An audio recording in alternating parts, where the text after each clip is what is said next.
Okay,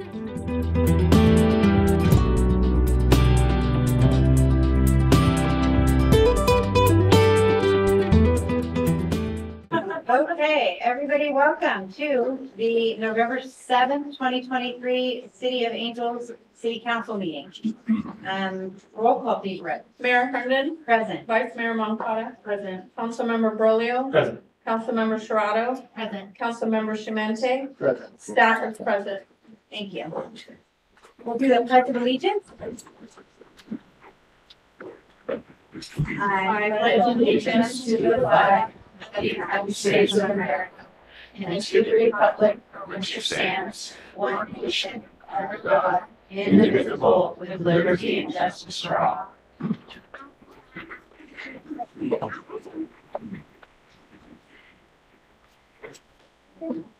Item 3 is the report out of closed session, and direction was given to staff on both items A and B. Moving to item 4, I'm looking for approval of the agenda as posted or amended, and we do have one amendment, and that would be to include Mr. Mike Chimente as the 5th council member. So I would like to recommend that change. Any other amendments to the agenda? I am going to pull item 6B to be brought back to the December meeting.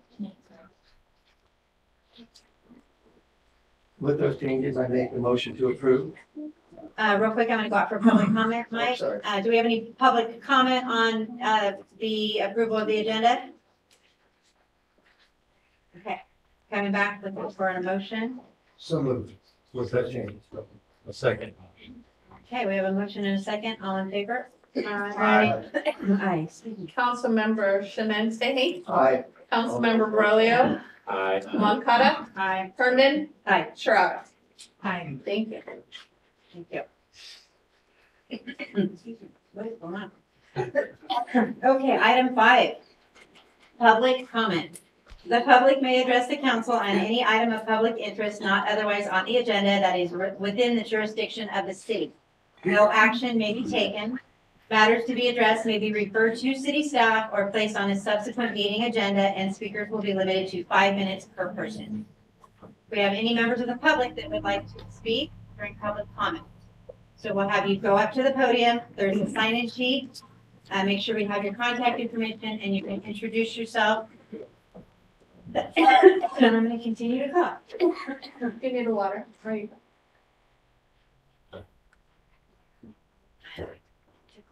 Good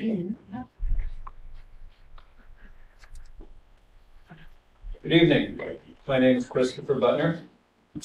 I've appeared twice before the City Council on October 3rd and again on October 17th.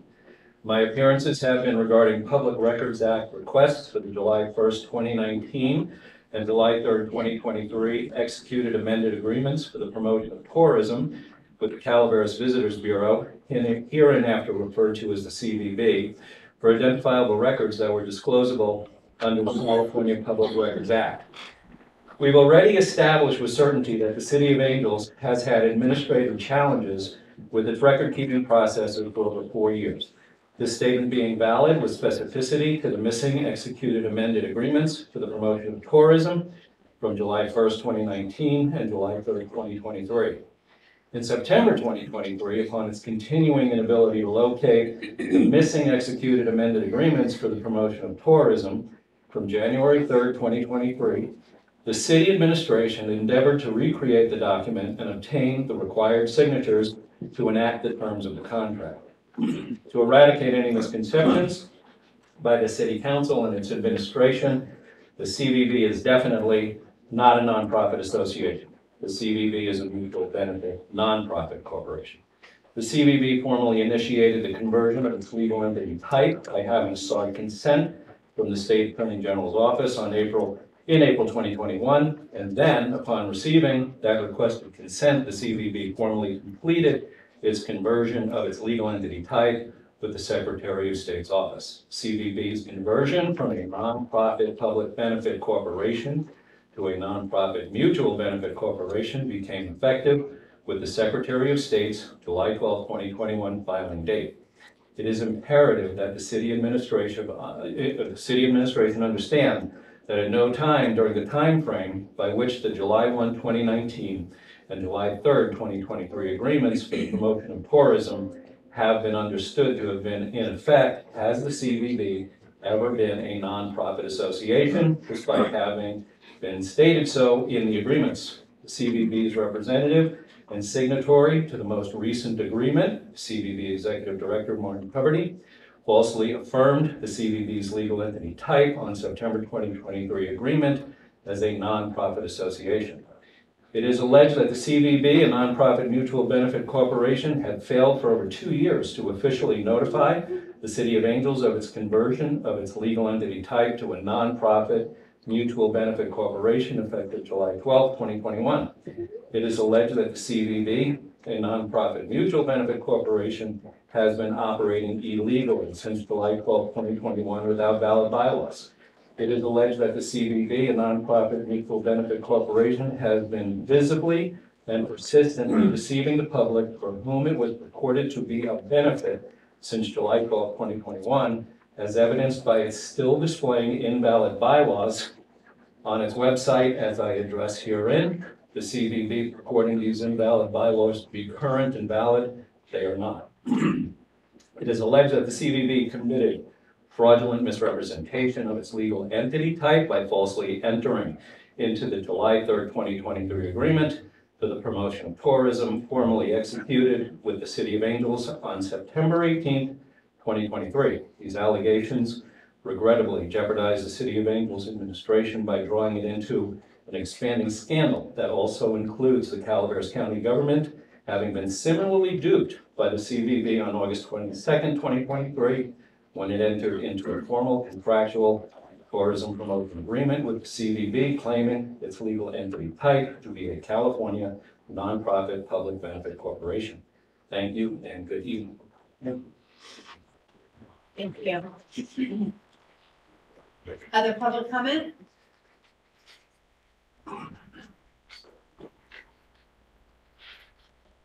Hello, my name is Susan Rudolph, and I'm a resident here in Angels Camp. And I just wanted to come up and talk to you a little bit about where I live and what's kind of been going on. I want to say thank you to the compliance code officer who works for the city 2 days a week for addressing and fixing the problem of the homeless people over there on Demarest Mine Road. Over the last couple of years, this individual has camped over on private property. I came earlier this year and we got an ordinance in place with the city attorney, and I appreciate that. So we don't have somebody camping on open land and, you know, maybe setting a fire. So this individual was camping, and then there were many more on Demarest Mine that came and joined him. And, you know, I realize this is not Greenhorn. This is not the entrance to Greenhorn, where the fancy houses are, but it is a community back there. We do pay taxes. And I just want to bring to your attention that, that we really care about our community. I value my safety as well as the other people in my community. And also my concern for the children. They go to school at the high school. They have to walk by this guy that's sometimes inappropriately exposed himself, and some other things that are going on over there with drugs. So it is my hope that we can have some kind of an ordinance on the record so that we can alleviate this problem. I know that the police department has had their hands tied because they didn't have any reason, they didn't have any legal means to get them off the property there, because it is on a sidewalk in between Save Mart and an open parking lot that's right there with that little barrel business. And then in the beginning of the mobile home park there, and also the 25 acres that sit there that the cattle graze on. Yeah, I love Angels Camp. I used to be very involved in the government here. And it made me really sad to see this going on here, because we're a little small town. And we do not have a homeless shelter, and we don't really want one. And we don't have the means to support this. So I just would ask you to be mindful, and I'm gonna follow up with the city code enforcement personnel and see if we can get something on the books so that we don't have this problem again. And I know over there by the creek, we have issues over there with homeless. And so, again, this brings up safety, health and safety issues. You know, I don't know if you've ever been through a homeless camp or not, but there's all kinds of things that are there. You know, besides people going to the bathroom in the streets, you know, there's hypodermic needles, there's many things that you can get hurt on and get diseases from. And I love the Angels Camp. I love where I live. And I hope that we can continue to keep a good handle on this and be mindful about the people here in Angels Camp, that no matter where we live, if it's on a side street or on the main street, that our community is safe and that we don't have these things. I realize people have to have a place to go, but there are other towns, other cities, and metropolitan areas that can better serve these people, and so that they don't land here on our doorstep. And it is my hope that we can find some way legally to keep our streets clean and alleviate this problem. And I thank you very much for listening to me tonight. And thank you very much for all of the attention that I know you guys, the city, the workers, you know, they cleaned up the sidewalk really nice too. So I appreciate that. So thank you. I'm gonna give you my card, and if you want to give me a call, Okay. I can fill you in on what we are doing and what we have been doing. So, yeah. Thank you. Thank you.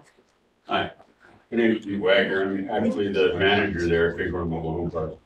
My wife and I have been managing for a little over 10 years. We've been pretty much instrumental in trying to clean the place up as best we can. And we feel like it's a good family community where people are happy to be there, and it's not a problem spot. I mean, I don't know how long you guys have been around here, but I know that at one point in time, Big Horn Mobile Home Park used to be a pretty scary place to be, you know, and since we've been there, we've changed that. And I really love to see the kids leave there. I mean, I've watched kids grow up there, and the kids that were in grammar school are now going to high school, and they're walking up that sidewalk that we paid a lot of money in taxes for this county to put in, or this city to put in, to be able to go to the high school, and then to have these guys camping on it, blocking it, where they have to walk into the street to be able to go. I came here to beg for your help, but at the same time, now I'm here to thank you for what did happen, you know, and what has happened. And this individual, like Susie says, he's been there before, and he's gone away, and then he always comes back. And that's where his action is hanging out by that store with all the kids that show up, and he's got whatever he's got, and they all want whatever he's got. And it makes it a little bit hard. And then, of course, he attracts other people. I think you guys probably realized that when you got to camp over there at the city hall, you know, the old city hall. Next thing you know, there's 14 people camping there. I mean, that's how it happens, you know, and we just want to see that this is somewhat addressed, well, actually really addressed, to the point where we don't have to. I drive in and out of that park every day. I work there. I mean, I do this stuff. Everybody's coming in there. We're selling homes there, beautiful homes. I mean, $150,000 homes that are worth somebody that, you know, nice people to come in there. And then they're driving by that to get in there. It's like, it's really sad. Anyway, and I really appreciate you guys, and I appreciate everything you do for this community. And that's about all I have to say. Thank you. Thank you.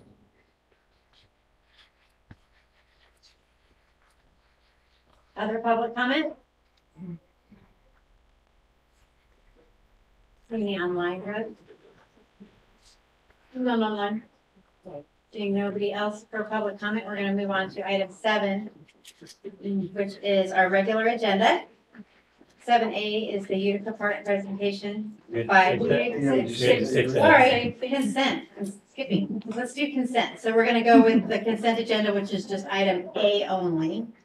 I have one correction.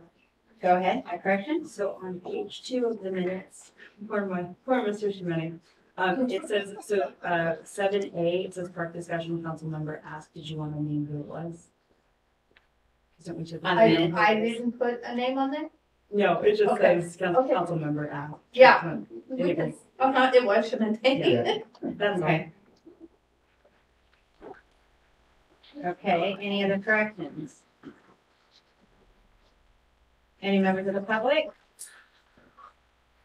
Okay, so bringing it back, do we have a motion for the item A of the consent with the correction? I will make a motion to approve 6A with corrections. Okay, and second, roll call please, Rose. Shamante, Aye. Brolio, Aye. Moncada, Herndon, Strada. Okay, thank you. Okay. Now we can move on to regular agenda, and that takes us to item A, the Utica Park presentation by Girl Scout Troop 1897. Would you like us to just stand right up here and Yeah, you're a little too short for them? absolutely. Okay, girls, come here. Can you go pass this to the gentleman at the table so they can pass those around and look at them? Great. You can come hold this with me, okay? So last year, our troop, we were having a meeting and the girls were talking about how much they're looking forward to, the new park when it gets put in. And we were seeing, construction start happening and demolition, and they've been missing that.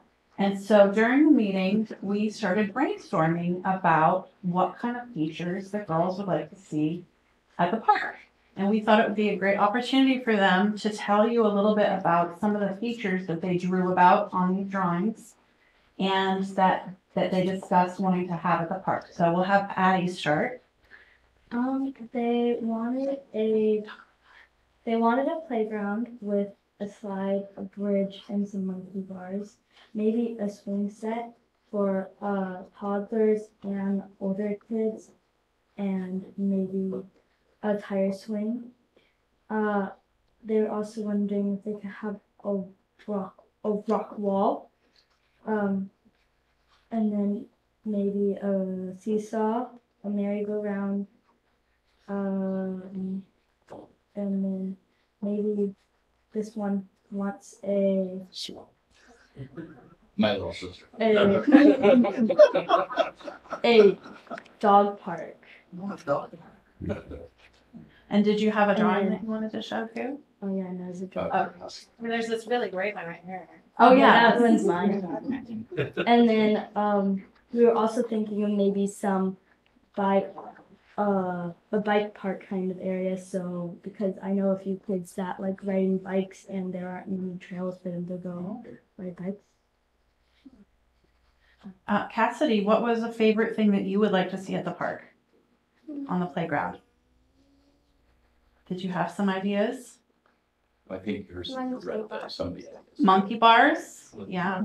Okay. What about you, Sawyer? What were some of your favorite ideas?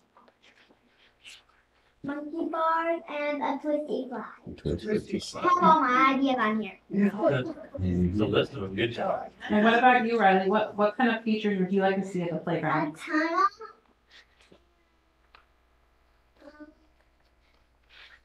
Monkey ball. And they were asking about a splash pad. I understand that's not in the first round, but everybody really wanted some sort of water feature.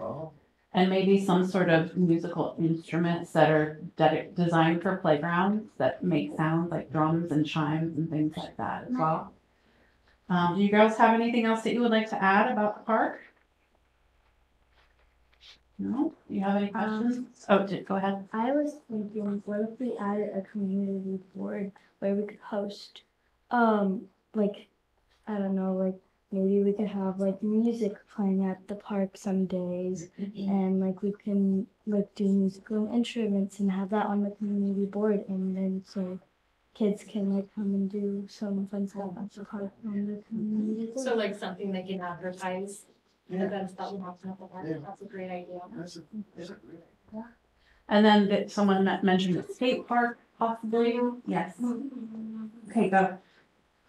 Balance skate. Balance. Like a little obstacle course. Okay, so there were 23 girls who participated in making these drawings and creating the list. They could not be here tonight, but if you have questions or you need test subjects to help with any of the test subjects, with any of the choices, we'd be happy to participate however we can to help you guys. We really appreciate it, and thank you guys for coming. Thank you for your time. Thank you. Good job, girls. We'll leave this for you. Can you take that to the park committee so the park? Yeah, I'll put it right up here for you. Yep. Thank you. And we will get out of here. So. Great. Okay, let's go. Let's go.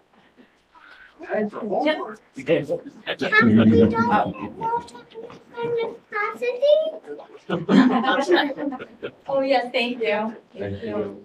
Thank you. Guys, thank you. Come by our cookies in February. You know who. What's up? You can send, or you want to get up and bring them to me? I was gonna get Okay. here. The beer with the And I'll go add them to our stack. rest of the stuff. Okay, we've got her work cut out for her now. Yeah. That's gonna take us to item B, which is the Utica Park update. Amy Augustine. Yes, luck would have it. We had our first design committee meeting on the 18th, and our discussion was about the playground and what to include in the playground. And in fact, many of those items are there? on the presentation. We had 3 different playground concepts presented. We took comments. We had approximately 13 people there, not all committee members. There were just some members of the public that came also. We had 5 adjoining property owners. I think we all had a pretty good amount of input to provide, and at the next meeting on November 15th at noon here, we will go over a single conceptual design. So we're looking forward to that. Also, we have looked into the idea of a mail out for the newsletter and what that would cost. And we're looking at approximately 2,000 people would receive that. It's a cost of approximately $400 to do one of those. If you wanted us to do that, that's for a 2-sided color copy. So Per month. Per month. Yeah. Per month, Mhm. per month, yeah. Copy of the sign-in sheet is here. Be happy to answer any questions about our first meeting. We did get our geotechnical report back, our initial one, and we have directed them for next steps and hope to have their proposal back for that early next week. So it did have a smaller area that we needed to avoid, and so we're basically now concentrating on 2 particular areas where we want to do some testing and perhaps some remediation. And then we'll go forward with that, with our plans, which we think may be moving along a little bit faster than we had anticipated they might, now that we've gotten that back. I think that was mostly what we did. I'd be happy to answer any questions. Okay, who's got questions? So, my initial, I suggested the newsletter. I don't know if we need to do a monthly newsletter, but I think one to the public would be beneficial. Everything that I'm reading as a newbie on the council talks about communication and how we can improve. And I think while we are doing a fine job, communication is one of those, it's almost like a living being where the more that we can think about doing, the better off we're all going to be. And it helps the community understand what we're doing. So, I would support this initial newsletter for that cost. And I know I've been talking with staff and they're trying to collect email addresses because that would be another way. I'm not sure if we have email addresses for all of our citizens, but that would be another way. But, when people approach me, now that they know I'm on the city council, what's going on with the park, when I talk with them about it, they get it. When Rose shared, when Amy shared with me that, we were, a lot of the crews that started the project were working with the San Joaquin Office of Education, so they were learning a trade. had I known, I mean, that's why it felt like it was taking a little longer than, and it should. So, I mean, that's, the more information that we can share with folks, I think the better we are. And I have another question about the budget. Are you gonna talk about that later, or? It is an item we always include. If there are any items you'd like to ask about, I'd be happy to do that. I don't have a specific item, but I noticed that, you know, our income, our revenue to expenses, it looks like we've been within budget and actually have, almost a $400,000 surplus. And so go ahead. That surplus is actually some ARPA money. Okay, that's, yeah. yes. So when and then my next question was related to, you know, personnel, you know, for our city workers. Do we need to add additional staff? Is what the staff was doing in the park going to be similar to what they were doing? I mean, that we've increased the scope. How are we looking at that long term? So that's gonna have to be a whole discussion item that we're gonna have to bring forward to council as part of budget discussions. What I have staff doing right now is kind of going through and doing a really good analysis of what it is they're really spending their time on. We have historically we've used, paper work order systems and logs. We're now using iWork, which is a computer system that is going to be able to track the different tasks and work orders that are happening by which staff. We have a general understanding and tracking of what they're working on with regards to water and wastewater, but as it pertains to kind of general fund public works activities, those we just beg, borrow, and steal staff to make that happen. So we, on paper, the city funds 2 FTEs. But the reality is it's not enough. It wasn't enough before this project started. It's not going to be enough once this project is done. It's not enough to do the road repairs that we need to do. It's not enough to handle the sidewalks that are getting installed in the city, or just to do the general, day to day. So that's going to be a bigger conversation. It's not really something that's been widely talked about, and it's general fund dollars. So it's kind of one of those, you get around to the work when you get around to the work, but water and wastewater activities have always taken a priority because those are funded and they're regulated. So we are working with staff right now to identify what that personnel allocation needs to be, or we need to have a conversation in terms of how we're going to handle those additional maintenance items. And it's not just Utica Park. It's, we get complaints all the time about weeds or debris or trees or potholes or whatever. Those have no funding sources other than the general fund. But there's an allocation, when Michelle helps build the budget, there's an allocation that goes to that. There's an allocation for general public works activities. Something that's been a primary discussion item at the first meeting we had was maintenance of the playground equipment.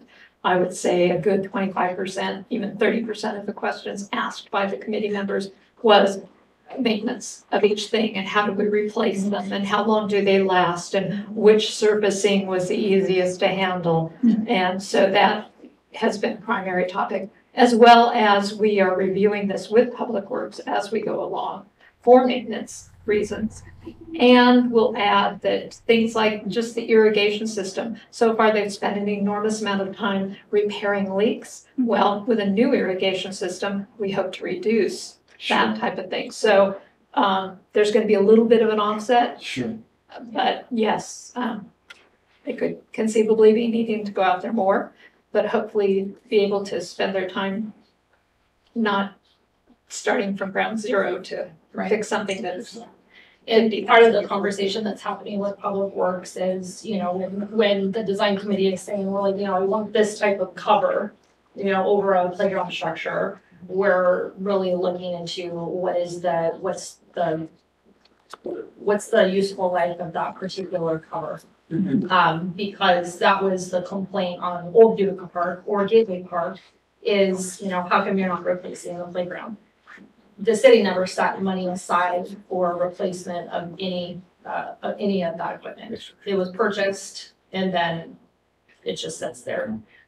So, we're looking at it from the perspective of, is it gonna last 10 years? If like the ground covering, if we have to do, some sort of maintenance to it every 3 years or 5 years versus every 10 years, some of that is playing into which direction we're gonna go. Because we don't have some set aside pot of money that's gonna continue to come in to pay for those things. But everything should be on some sort of schedule because everything has a shelf life. So, I mean, everyone thought that old playground was going to last a lifetime, and nothing lasts a lifetime. So, it's the same with our roads. Yeah, It's the same with our sidewalks. It's the same with our buildings. And so, if you walk around and look, they've not been on the schedule. None of them. Nothing. So that's part of what, Michelle and I are working on is to get that schedule. But, we just finally were able to replace vehicles in public works. So, there comes a time where it just doesn't make sense to keep fixing them anymore. And it creates more of a liability than anything. But it's allocating those dollars and having that conversation with council as part of the budget overall, and then that decision has to be made. Amy, I have a couple questions about your report. So the GeoCon draft phase 1 study, is that going to be made public? I will defer to Rebecca on that.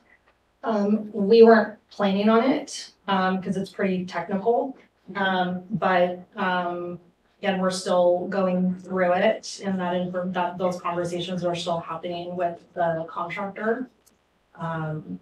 But Okay, so the contractor's got it. That was one. Okay. This winter, who is actually responsible for the condition of the park? As far as like with erosion issues and things like that, the orange fence being kept up and. We are. And, okay, so it's not the contractor, it's not his, okay. Do we have hillside erosion things in place as far as hydro seed or those wattles, things like that need to be put in place? No. We've done all that demo. we didn't actually do a lot of soil disturbance, surprisingly. We left roots intact and things like that, and a lot of it had been burned. So surprisingly, they're So we not don't think that's gonna. anticipating a lot of erosion. Yeah. Okay. Okay. And then with regard to the cost of the newsletter, I do think that that's something we should entertain at some point to do some communication, not just about Utica Park, but in general. It's not going to hurt. Just a matter of when we want to pull that plug and get the message out. So I do think that is one missing component. We do a lot of Facebook. We do a lot of online. We now do the phone. What is it called? The phone. AR. Yeah, but I think mailing wouldn't be such a bad idea every now and then for trying to be fully communicative as we can be. Were there any feedback from people who received the newsletter in terms of things they'd like to see more of or less, or any feedback at all? No, we have a very high click rate, which means they are opening it. So not only are they opening it, but then they're also clicking through on the various links that are within there.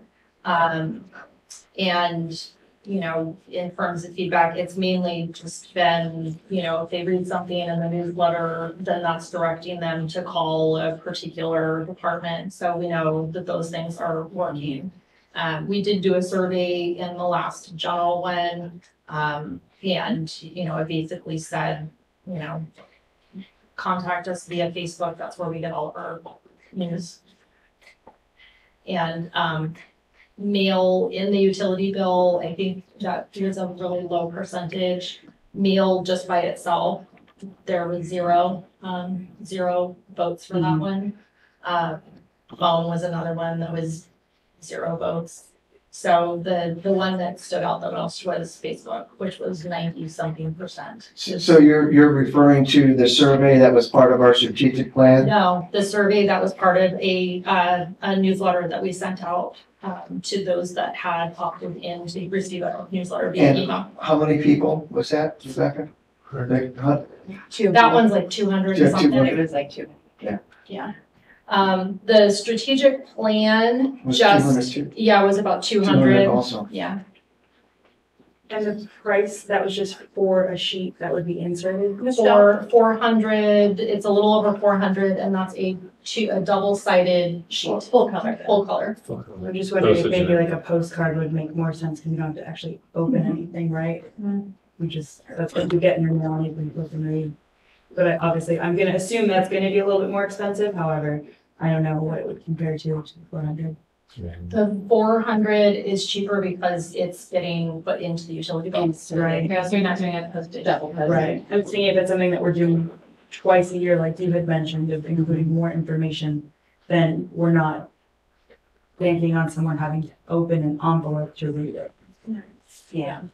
And that's my kind of only hang up on including it in the utility bill is, we've got, quite a few people that auto pay, so they don't actually open their bill, even though they're still getting their bill. Well, I do if it's a high bill. Right, if your bill is if it's materially different, then yes, you will open it, I will too, but otherwise, I don't open it, it doesn't just get opened. And then we're trying to find cost saving measures, so that includes customers being able to opt out of receiving a physical bill. I think there's about 80 something that have opted out of receiving a physical bill, so they don't, and we are gonna start pushing that, so you're gonna see more people who are gonna opt out of receiving a bill.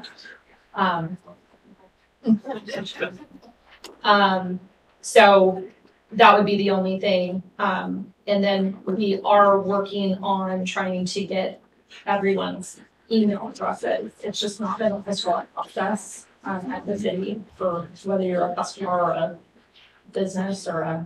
Are we collecting them through a hop and shop? Those are just customers. They could be from anywhere. Oh, They could okay. be from Mendocino. I have no idea. But we are reaching out to all the businesses and getting those email addresses. We are actively reaching out to customers and getting their email addresses and updated contact information. So, you know, we've got well over 2,000. How many utility bills go out every month? 2,000?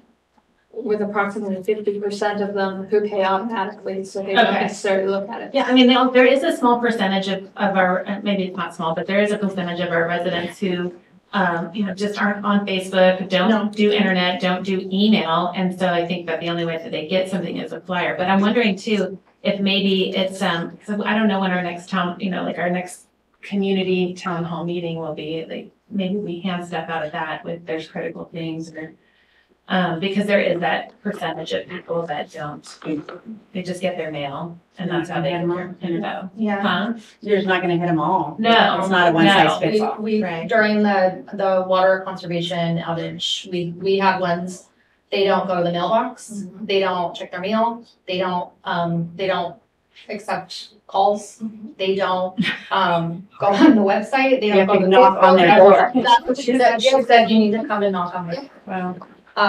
Which is, it's just, this goes back to staffing, and I don't have the staffing to be able to do that. But, I think there is not a one size fits all, so I'm not adverse to sending out a physical mailer. But it's gonna have to be that, and so if we send out a mailer, then we're also gonna have to push it out via Oh, yeah, email. for sure. Yeah, every single. Yeah, I think if you hit all the, more. all the things, and Do a we, campaign. and maybe we ask our friends at ACPA to send it out too to their list, and I don't know, try to get it out to as many people as we can, just trying to think outside the box, but, Amy, we're fairly confident that weather permitting, if we break ground in March, this project should be done by November Of next year, yes. of next year. That includes the placement of the playground equipment and everything. Yes. And so at some point, staff will be ordering equipment and making sure there's not gonna be a shortage or slowdown or whatever's happening in the real world? Our construction person has a project manager, we have a timeline. with Okay, good. All those fun things, and every single one of the subs is entered into there, Great. so no one holds up somebody else. Yeah, and we have them coordinating with one another. So when we have our bi-weekly meetings, all of them are on, so they're all hearing the same thing. And Amy, there's a chance that if everything's secure, there's a chance that portions of the park could be open sooner than November, correct? Like maybe the playground portion could be functional while there's still some other construction going on? If it's safe. If it's safe. So it might not be all the way until November. That's good too. Okay, thank you. Public comment. Does anybody here have public comment on the Utica Park? Anybody online, Rose? No. Okay. Thank you for that. Moving on to item C.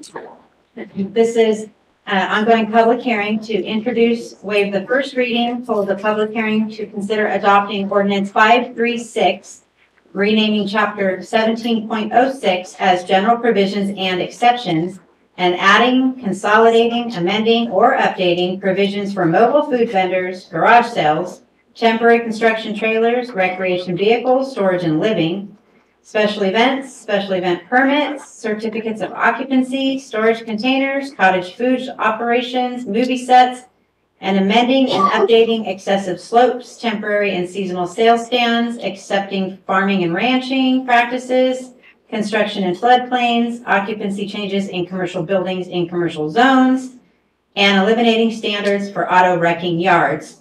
And then set December 5th, 2023 for a second reading. Amy Augustine. Mayor and council members, I don't usually do PowerPoints, but I chose today. Thank you. By complete accident, the PowerPoint was included in your agenda packets. Unfortunately, not everybody in the That was an audience was able accident. to I see really it. appreciated it. But if you I was look like, Amy's right.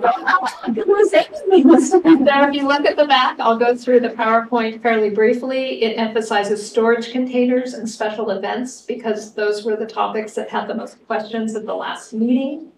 And briefly wanted to talk about storage containers and why we're even addressing them right now.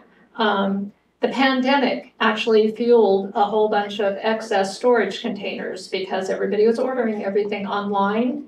And the United States did not have enough stuff to put back in those storage containers and ship them back. So there were excess storage containers left over that became available for people to use in their yards, et cetera, et cetera, et cetera. Believe it or not, a portion of the wall was built out of storage containers, and some of those are also being sold off. We also got a LEAP grant, which addresses design, community design, and one of the things we wanted to address was the appearance of storage containers. We have had a code violation that triggered this amendment in the city. We received a complaint. And So what is it about that photograph? That's the one with the chain link fence. Yes. What is it about that storage container that is a violation? Is it a setback? It is a location? setback, it's not screened from the road. It is on a vacant parcel that has nothing else on it. Okay. And it is, it exceeds, under this code, it would exceed the size. Based on the size of the lot? No, Oh. just the size because it's a single family residential Okay. parcel, which you can actually subdivide into 7,600 square feet. So when a whole bunch of it's taken up by a storage container of that size, you have a bit of a problem. Amy, is this storage container used for ag purposes? No. But we do have provisions in the code addressing ag It does, purposes you do. and allowing them on ag zoned parcels that allow agricultural uses. The target of the storage container ordinance is single family residential. That's the emphasis. We have eliminated requirements for industrial, business attraction and expansion. And we eliminated requirements that talk about the size on commercial. And some of that's addressed in this PowerPoint. So if this chain link fence had slats, No, The size. they have 5 years. Because of the size. It's the size and the fact that it's in the front setback. So it's right on the road. It's not at the back of the parcel. It's right on the road. And it's not the only one that would be in violation. We found 27 storage containers, and I stopped after 27. So some of the other photos, those don't look like a storage container to me. They look more like a box travel trailer or something. They look like maybe they still have wheels under them. Are those being considered storage containers too? Everything in here is a storage container under the definition that we Right. provided for a storage container. One of the other reasons we're addressing storage containers now is people are using them as living quarters. And as shown here in Half Moon Bay, where they're having some problems with that, they're using them for farm workers, and they're very much substandard housing. You can't just put a storage container on your parcel and have people living in it. There was one in here that showed the man cave, and all the neighbors complaining about that. Right now, we don't address storage containers in our ordinance, so none of them are actually permitted. Of the 27 here, we would have 27 code violations because our code does not address storage But containers. if someone wanted to build a storage container home, that's a totally different thing that they would address. We could look at that under a building permit. Correct, right. Okay. Or a storage container. I've seen pools now as storage containers. Oh, Yeah. That's a new one. dig it. Again, we'd have to evaluate that under a building code. Yeah. The main thing here was the aesthetics, going back to your strategic plan and keeping things looking good. Storage containers do not always look good. The most storage containers are on Murphy's Grave Road. If you go out there, that's where all of our industrial zone property is, PG&E. They have a whole bunch of storage containers out there. You don't want downtown Angels Camp looking like the PG&E yard. So basically that's where that's going. Amy, you have a photograph that's included. It's a driveway kind of going up to a home with a truck parked. And your caption says, size and screening can address aesthetics on a small lot residential. I don't see a storage container. Is Okay, that I'll your get to that point? one. I'll get to that one. I think that's the point. Sorry, That's what I was wondering. That is the point. So basically, people in response to all this bunches of storage containers, they're tightening up what they already had as storage container ordinances. Mhm. But again, this was a huge bone of contention I gave you an example from Utah, just because the person who provides storage containers basically himself said, this is not a yes or no issue. Can you have them or can't you have them? There are ways to compromise. You can look at aesthetics through painting, location, size, and minimizing the visibility of the containers, and then everybody is happy. You still get a storage container, you can still make it aesthetically pleasing. And so except for the historic commercial district and medium and high density residential, we are not prohibiting storage containers anywhere else. There are regulations about where to put them and to screen them, but we're not saying no to them. We are following this idea of compromise and screening them. And so, again,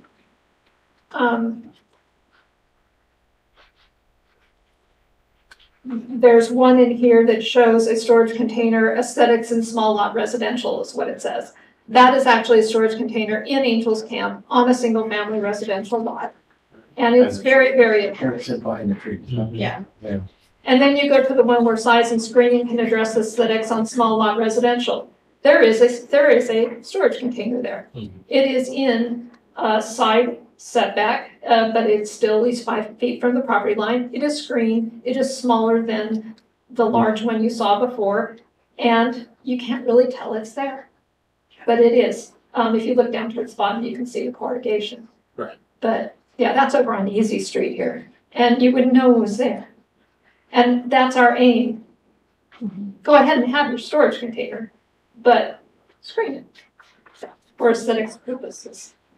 And so the revisions we've made to the ordinance in working with council and in taking feedback from the public is to clarify it's allowed in the public zoning district. Our own courtyard, we have storage containers there. I won't tell you what the records look like inside the storage containers that are leaking, but it's ugly.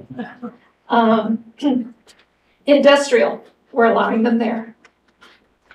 Business attraction and expansion, allowing them there without regulation. We've removed the size restriction in commercial. Some of you may be looking at that picture where it says remove size restriction in commercial and say, I don't see a storage container. And you are correct. There are 2 of them on this parcel. Both of them are behind the building, so you don't see them. So the idea is that is fine. As long as they're not right there in your face and that's the only thing you see, you're good. We were asked to do some follow-up on property taxes. We talked to the senior assessor at the Calaveras County Assessor's Office, and the answer was, if it's on a permanent foundation, yes, we're going to charge you property taxes. If it's residential and not on a permanent foundation, and not hooked up to electrical and used just for storage, they will not charge you property taxes. They're having a large problem with this because they allow cannabis, and there are a lot of places where they see electricity going to a storage container. It is a grow. In commercial, they do tend to charge you property taxes, although sometimes they will charge you for personal property as opposed to actual property taxes, especially if it's not on a permanent foundation. Is a building permit required? Yes. Our building official, he basically stopped it for seismic safety. When they're over a certain square footage, you have to anchor them. He highly recommends they also go on a foundation, but he said, if nothing else, we need to look at them for anchoring because these things evidently tip over fairly well. Does an applicant have to have engineered plans for that seismic safety? So in-house, we're able to approve and make decisions for what the anchoring needs to be. That would be correct. Any other questions on storage containers before I do a quick special events? I have questions after we do this. Stop that. I'm scrolling too fast. About other parts of the ordinance that we're changing also. So maybe after we do special events, we can come back. All right. So I took special events because I know that we've had some complaints about how onerous it is to do a special event in the city and the permitting procedure that you have to go through. I'll just start by saying 99% of the reason we go through the special event permit process is health and safety. And if you ever have a problem going through our special event permit, we're happy to help you fill it out. And there are many sections you can skip. But basically, we ask pretty basic stuff. Date, time, location, what it is you're doing, who is in charge. We need to know who we can go to if something's going wrong. If there are people who are blocking a roadway, we need to be able to get in touch with somebody in charge. Site plan is the thing most people complain about having to submit. One of the reasons is they don't know how they have planned to lay things out for their event. And this is an exercise for them in going through that process. But most importantly, it has to do with traffic flow and not blocking ingress and egress for emergency vehicles. That's 99% of the reason we have to do a site plan. Food and alcohol, we need to know about that for health and safety reasons. Noise and music, we've talked about this with the park, and what if we create too much noise? Well, we always regulate noise and the hours you can do noise. Sanitation, recycling, security, accessibility, believe it or not, you still have to address things like ADA. One of the things we may not need to include here that we do is marketing and signage. One of the reasons we do that is because sometimes the event organizer gets really excited about their event, and we suddenly have 24 illegal signs throughout the city, and we like to talk to them about that before that happens rather than after that happens. And then property owner consent. You may be surprised at how many people will plan a special event on somebody else's property without their consent. And to make our lawyers happy, we have a hold harmless agreement. There's some examples that we provided, like in Oakland, where there was an event that had no smoke detectors or no sprinklers. 36 people were killed, which was the largest, and there was a bunch of flammable material. We've had people not thrilled with us because they wanted to have maybe Santa in a building. And we had to go and check first. And we had to remove the artificial snow over electrical plugs and stuff so that, and no, it sounded stupid, it sounded picky, but heaven forbid we would have something like this happen. And it's a simple thing to do. Same with the wedding fire that recently happened in Iraq. They had candles. They had fireworks also, but they just had candles. There was an orchestra fire at a high school. It's because there was a gas-powered generator. We always ask about that when people are doing food stalls at the farmer's market. The reason we ask about that, gas-powered generator next to a propane tank. Generally, we're worried about gas-powered generators catching your booth on fire, but in this particular case, it was a little concert. They put their generator right next to a propane tank. We also look at the capacity that people of the room. Does it exceed the capacity? We don't want to have roofs collapsing. We don't want to have decks collapsing that shouldn't have been. And we ask about the vendors at the farmer's market, not because we expect food poisoning, but because if it happens, we need to know how to trace it back to its source to prevent it from spreading.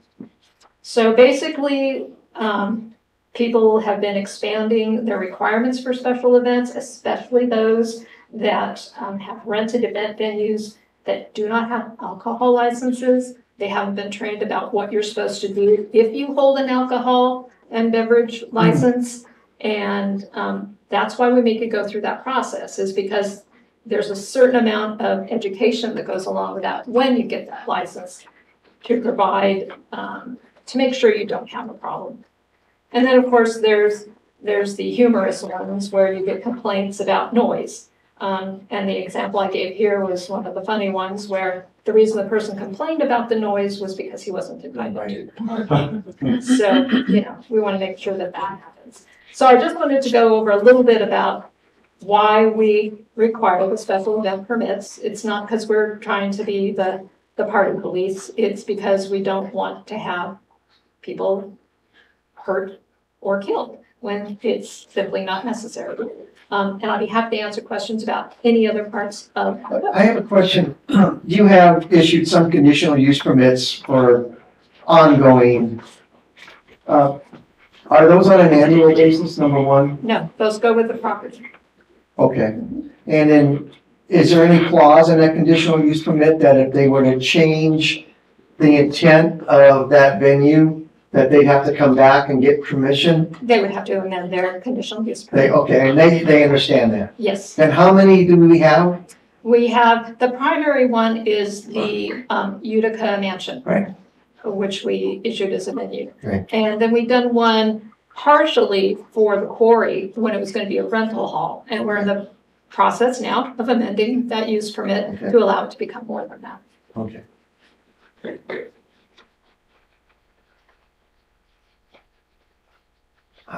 I want to go back to storage containers because in 17.06.040 accessory buildings, you have to pull a permit before you put an accessory building except for an ag use. You can build an ag and then, but a storage container could be an accessory building on this ag property, correct?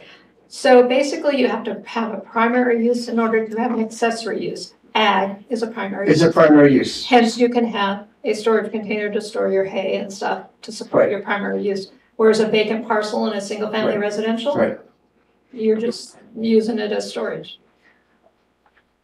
Being a new guy, I went and read all the strike throughs, not thinking that you would put a clean version because I was on. I do like the strike throughs though. Yeah, I do too. This is- I don't know what changes. Yeah, this might- different colors. We will be taking those comments out of the right-hand side. Sorry about that. It's a No. software issue. And then on 17.06.120, acceptable farming and ranching practices. Mhm.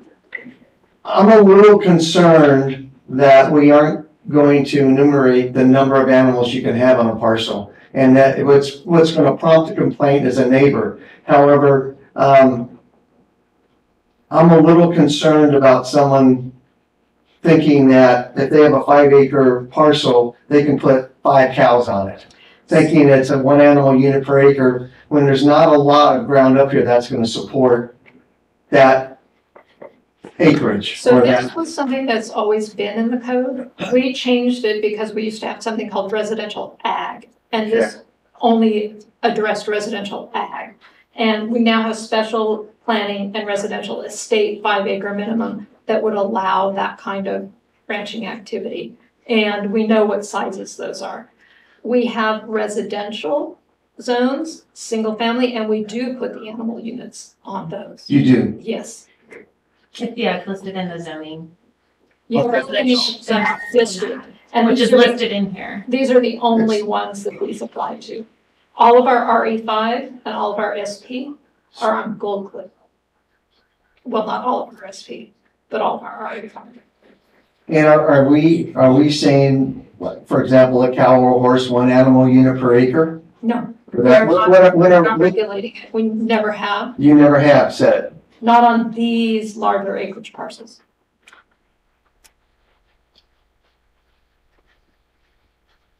I just have an issue because I can just see somebody abusing the fact that, they can run X number of cows on a piece of property or horses, and those horses and cows end up eating dirt because there's not enough feed. So you alternately have to feed them.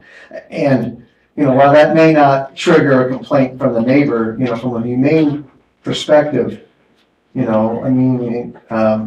think it causes a problem. And that would be something that the council would Like counts. And direct us to. would the county code enforcer, is that something that person would look at as they're driving around? Would that be considered a code? We're complaint driven. Of course we are, yeah. I've heard that before. Okay. I think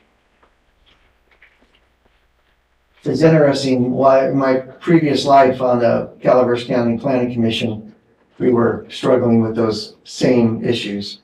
Luckily, we do not have nearly as much. We have very little RE5. And this other, do we truly have a defined floodplain in the city of Angels Camp? Yes. And that is where? Along with many of our major creeks, they are Federal Emergency Management Agency Okay. flood insurance rate maps. Some of them actually establish the elevation, some of them do not. Okay. Say Bird's Way. Yeah, right Bird's across Way. the- Okay. Right across the road, yeah. The creek, I can remember it. Yeah. Okay. Part of this, So that's defined as a floodplain then across? in Okay. fact, part of this station this is is well, in a floodplain, hence Oh. wanting to relocate it. And do we have many cottage food Food operations? We have had them ongoing without any permits. Okay, We often handled them as home occupations, but this legislation was passed in 2016, and you are supposed to address it in your code, and we're just matching it around to the law. thank you. Any other questions? I have 2, and I just lost my spot on the screen. Walk me through the removal of auto wrecking yards. So it's a technical verbiage that you're removing it from here, but it still exists somewhere else? No, we no longer permit wrecking yards in the city limits. Okay, Hence, there was no reason for regulations for them. okay.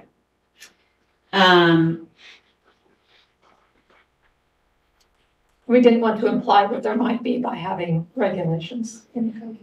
The special permit application process, is that our one-size-fits-all application for all events, special permits, or is there a different one for I know we've had ACPA or the fairgrounds that does their annual request for banners and things like that. This is only specific for, are we trying to? Yeah, a banner wouldn't come under this. This would only come if you have 50 or more people. But what about a parade?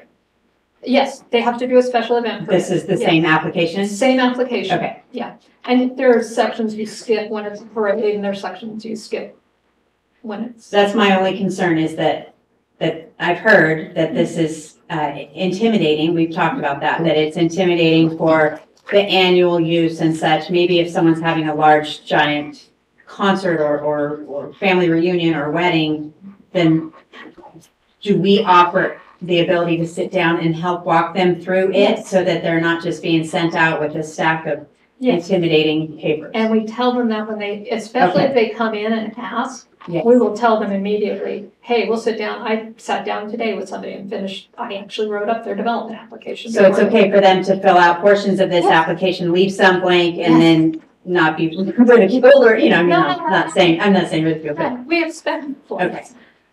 Because it is quite lengthy and it does seem to be large for the capturing the big events, but what about the little ones? I would say a parade is a pretty massive event. I mean, it's No, got a lot of danger elements to it. It kind of needs it. Yeah. Okay, And that was my question. It's anything over 100 people, right? And Is it- 50. Or 50, that's what it was, 50. And you just said for a wedding, that's a wedding that's taking place in public. It actually states in the code exactly when it would and wouldn't apply. And basically, it has to do with if a portion of what your event is going to take place on some public land, then it also triggers it. So for example, if you're going to be using the sidewalks as part of your special event, that's city property. So we have to go through the special event permit process. If it's at the park, that is public property, so we have to go through the special event permit Right, process. so say it's at my house and I have. If you are charging money, then it is special event and you go through this. Okay. So a wedding venue would have to pull a special event application. We would not recommend they do that. We would recommend a wedding venue get a conditional use permit so they So wouldn't have could to they do do each it and every every time time? they have. Exactly. Yeah. That's why you do what you do. Very good. Yeah, if this is gonna be a one-time thing, you do that. And a lot of these are repeat events and they can simply, turn in look at last year's, so once they've been through the process and they know what we're gonna be asking, They should make a copy of it and then have it so that it's Yeah. easy to fill out. Change it. Yep, and we keep them in case they lost them. Okay, public comment on item C, which is this large ordinance.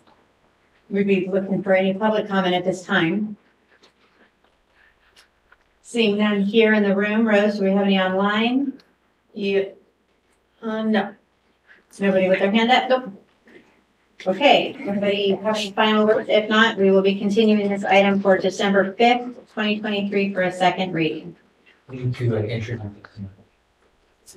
And get a motion? Yes, to introduce it tonight, and then you'll adopt it. Okay, so I'm looking for a motion to introduce this item. I'll make the motion. I have a motion. Looking for a second. A second. We have a second. Rose, roll call, please. Shermente, Aye. Rolio, Aye. Moncada, Herndon, Aye. Shrub. Aye. Okay, seeing that it passes, this item will be continued.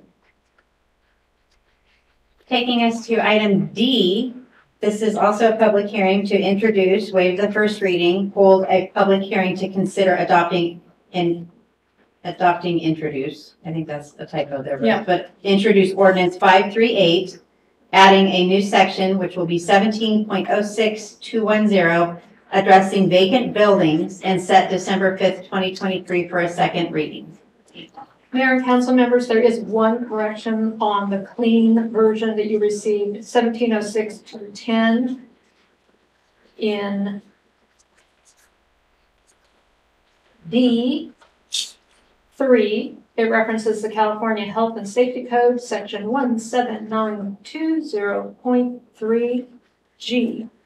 What was that number Hold on again? just a sec, hold on, we're scrolling. Yeah. 3, it's on page 1. Page one. Page one of Page it? 110. 110? Okay. 110. If you look at your PDF. Mm-hmm. Oh, Please wait. strike out the G. It should just say California Health and Safety Code, section 17920.3.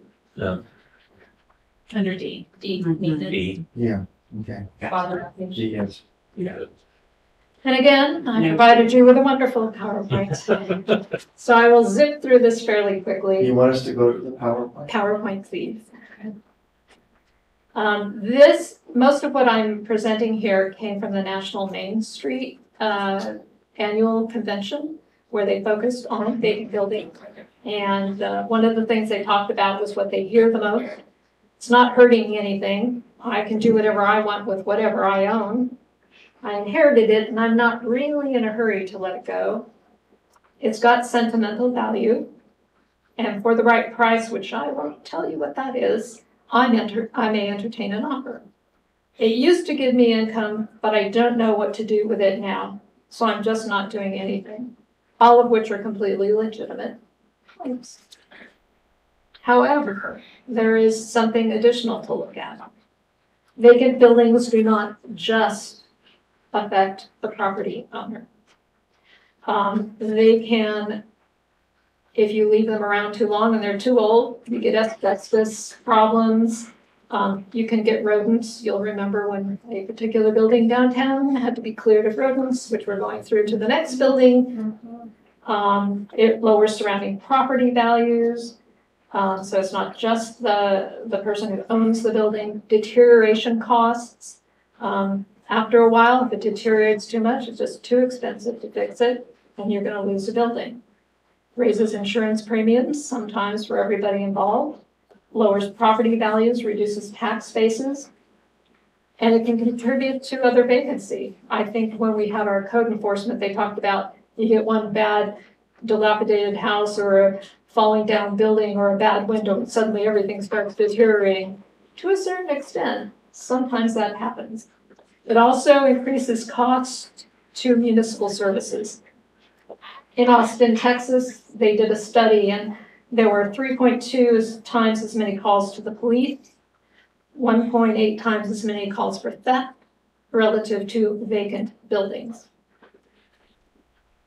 And so some brilliant economists did a wonderful little program that you can get online, which will tell you what the cost of a vacant building actually costs the community.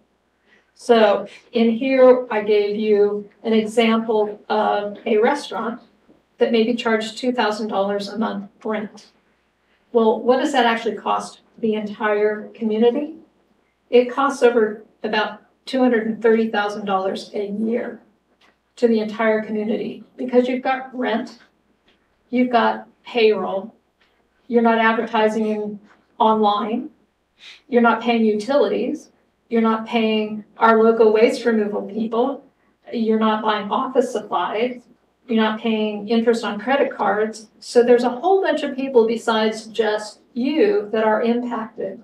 I remember an economic development person in Tuolumne County once saying, for every dollar that a small business brought in, you spent 10 in the community. So it's something to keep in mind that, yeah, we're focused a lot on the private property owner, and we do want to not make this onerous for them, but they are also costing the rest of the community real money. So I gave a couple other examples of restaurants, clothing stores, but more importantly, today we went around and did a quick inventory of the vacant buildings in the historic district and in the shopping center and community commercial district. And we found that there was just under 40,000 square feet of vacant property. Wow.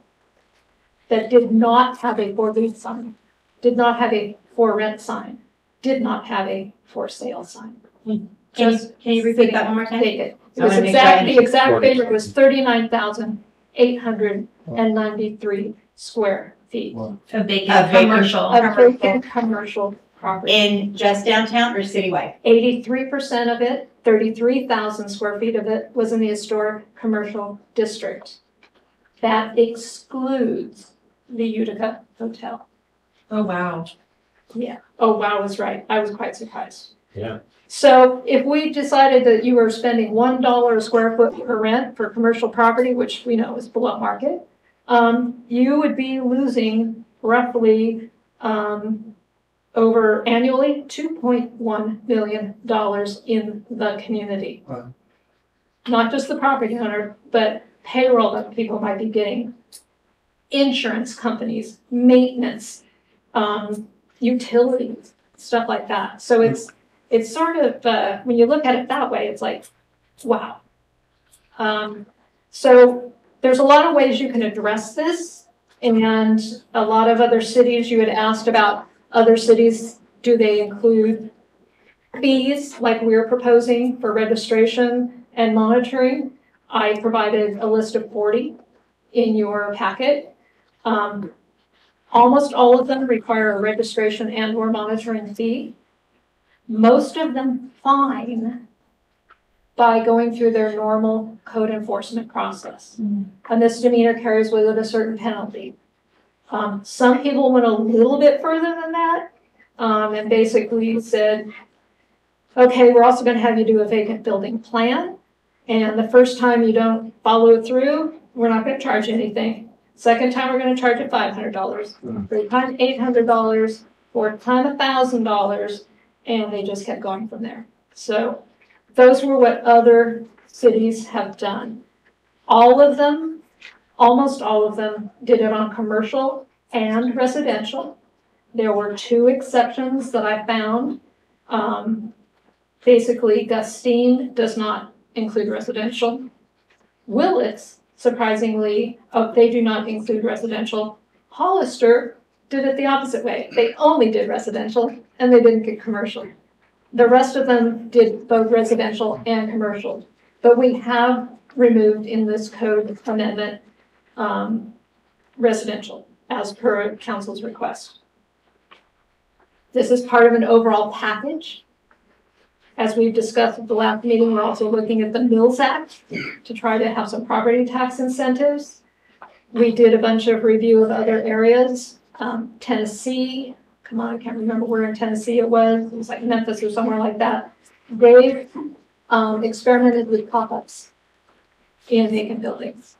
And I've had some discussions with the fire department about whether some of the vacant buildings around here, we could pre-approve them for certain activities to allow pop-ups.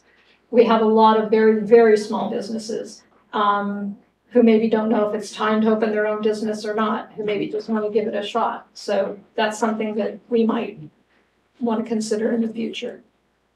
The actual code changes, and these have been approved by council, removes residential. It expanded the reasons that we're doing the code, the health and safety reasons, the economic reasons. It removed provisions that could result in a regulatory takings issue relative to requiring certain things for owners to do. It changed the annual fee to a monthly fee, but you do have the option to go back to making it a prorated annual fee. You can't charge somebody more than the service requires. And there are many of these cities that charge an annual fee and you have to pay it every year. Well, if 2 months out of that year you are paying an annual fee and then you have to turn around and pay it again, that's not actually kosher. You actually need to prorate it. And so that's what's been included here, a fee waiver option. And they've made doing the vacant building plan a mandatory part of this process. When you register, you're also going to give us a vacant building plan. So we can see what are you planning to do with your property, which is very, very. And that comes with a fee waiver, or they still have to pay? You can apply for a fee waiver. But the idea would be that when you pay your registration and monitoring fee, you also do your vacant plan. So you're basically paying a fee to register, cover monitoring, and covering your vacant building plan. And usually that should be fairly straightforward. I'm planning to do X, Y, and Z over the next X, Y, and Z months. And then there were some cleanups that basically tied it back to our code enforcement, where we call it a public nuisance, and there's a vacant building provision in that also. Did you have anything to add to that? And I'd be happy to answer any questions. Okay, who's up? So, so B1, the last sentence, I just have a question. As our code compliance person, how are we gonna know whether or not somebody has filed? We will have a database that we put in our iWorks, which now is shared by building, planning, and code enforcement and public works. And so we can pull up the parcel number and tell. And have we determined what the fee is gonna be? No. We're gonna have to actually do a mini fee study for that to make sure that what we're actually charging for police, fire to monitor, how often they're gonna monitor, and how much it's gonna take to review the building plan, which shouldn't take that much. And then research what some other people are charging. We don't wanna price ourselves too much higher than anybody else. When, you know, we're somewhere in the ballpark. So, real quick, I'm sorry, I'm gonna piggyback on what Yeah, you go said. So the fee that's established off of a mini fee study, That you will set. that fee will get absorbed into the time spent, Yes. administration, code compliance, time spent. Yes. And then we may have to establish like an hourly rate if you go over a certain. Like if you get too many fire calls or police calls. Yeah. Yeah. But we would be bringing that back to you, to review. And you're saying we can't charge above what we come up with as time spent? Punitive cost is actually going to be tied to our code enforcement, where a misdemeanor, you have this, blah, blah, blah. That's what everybody else on the planet's doing, and it gets a little touchy when you start going punitive. So of the vacant, sorry, Mike, were you? No, go ahead. I'm just listening. Of the vacant square footage that you just mentioned, that you said 33,000 was in the historical, Yes, and you mentioned that those don't have for rent signs or, for lease signs or for sale signs. and then of that, were any, I guess, a code compliance issue, or was it just that they don't have the signage up? They had not received a complaint, therefore they were not a code compliance issue. And that would be, should this ordinance be in effect? Or is that just? This doesn't make it I'm not.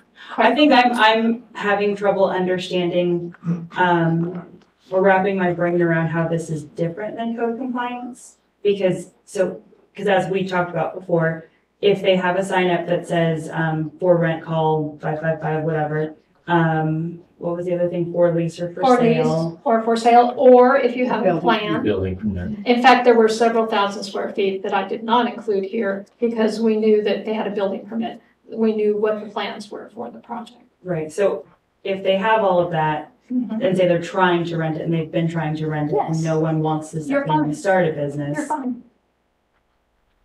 Okay, We register you, right. but if you're, and it's spelled out in here that the code compliance officer, they basically, I guess I'm just trying to understand how this is gonna make a difference. Because if people are already doing that, and that's my question about the dilapidation, because that I understand, we don't want our downtown to look horrible, of course, no one does. But beyond that, if they have a sign up, they're trying to get renters, or they've got the building. those permit. aren't who we're going after. We're going after that 33,000 square feet of property that isn't trying to rent, isn't trying to sell, isn't doing any maintenance. And you're sure that they're not trying to rent and all of that? There would be, we would find out when we sent them a notice saying, hey, we would like you to file a vacant building plan and tell us what you're So we planning to do. don't with it. know that right now, is you're saying, sorry. No, I'm saying that I know for a fact, having looked at the property, that there is no sign in the window. Are they doing it in a super secret back channel, like the theater being for sale? I didn't, Right. they're not vacant though. So, yeah, is it possible that one of those people was actually for sale and they weren't telling anybody? Yeah, that's possible. Would we find out? Yes, when we ask them for a vacant building plan. Would that be a code violation? No, they've told us it's for sale. We're done. But you have to post that sign too, correct? We do want a sign to be posted that gives contact So it information. doesn't. Or on Craigslist or whatever they're doing, right? Yeah. However, yeah, we did not go through all of that or every Some people go on some commercial sites that only they can find. And this also gives us a really good, basically contact chain of command in terms of something goes wrong. Because sometimes we can't find the person to get a hold of, the right person to get a hold of in terms of who needs to take care of it. And they can have a legitimate issue and they have no property management here at all. It's someone who lives either out of state or is part of a trust or an executor. They don't have any contracts here at all either. So this is also a way for us just to make sure when there is an issue, we can get immediate response and basically an immediate game plan to get it resolved. And having somebody do a vacant building plan, it makes them think, what do I want to do with my property? And that's what we're asking you to do. We are asking you to have people with vacant property give some thought to what to do with that vacant property so that it doesn't just stay vacant.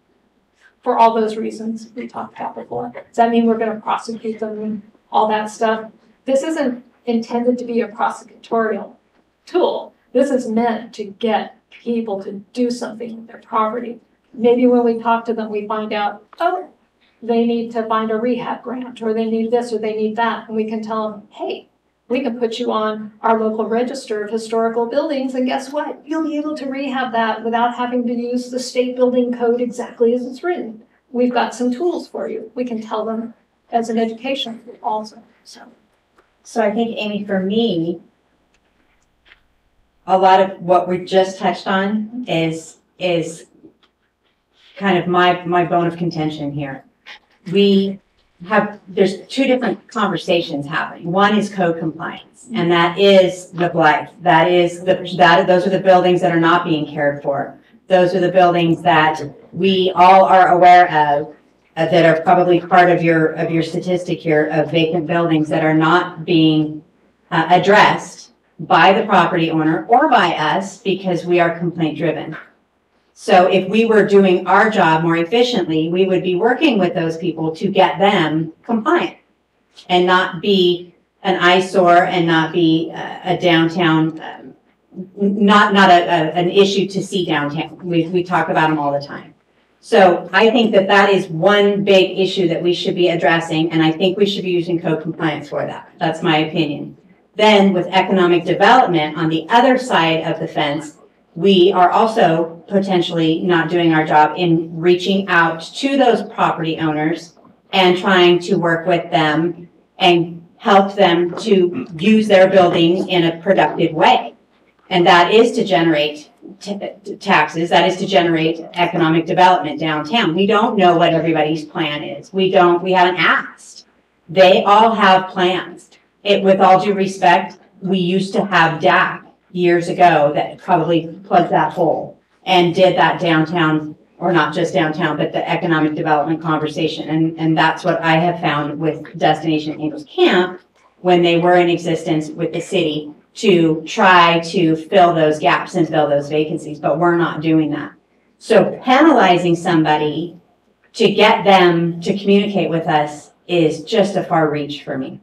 However, incentivizing someone and working with the property owners is the direction that I'm leaning. And we've touched on that recently, I think at one of the past meetings when we were talking about this. Has there been any effort to strategize an incentivization rather than a penalization process?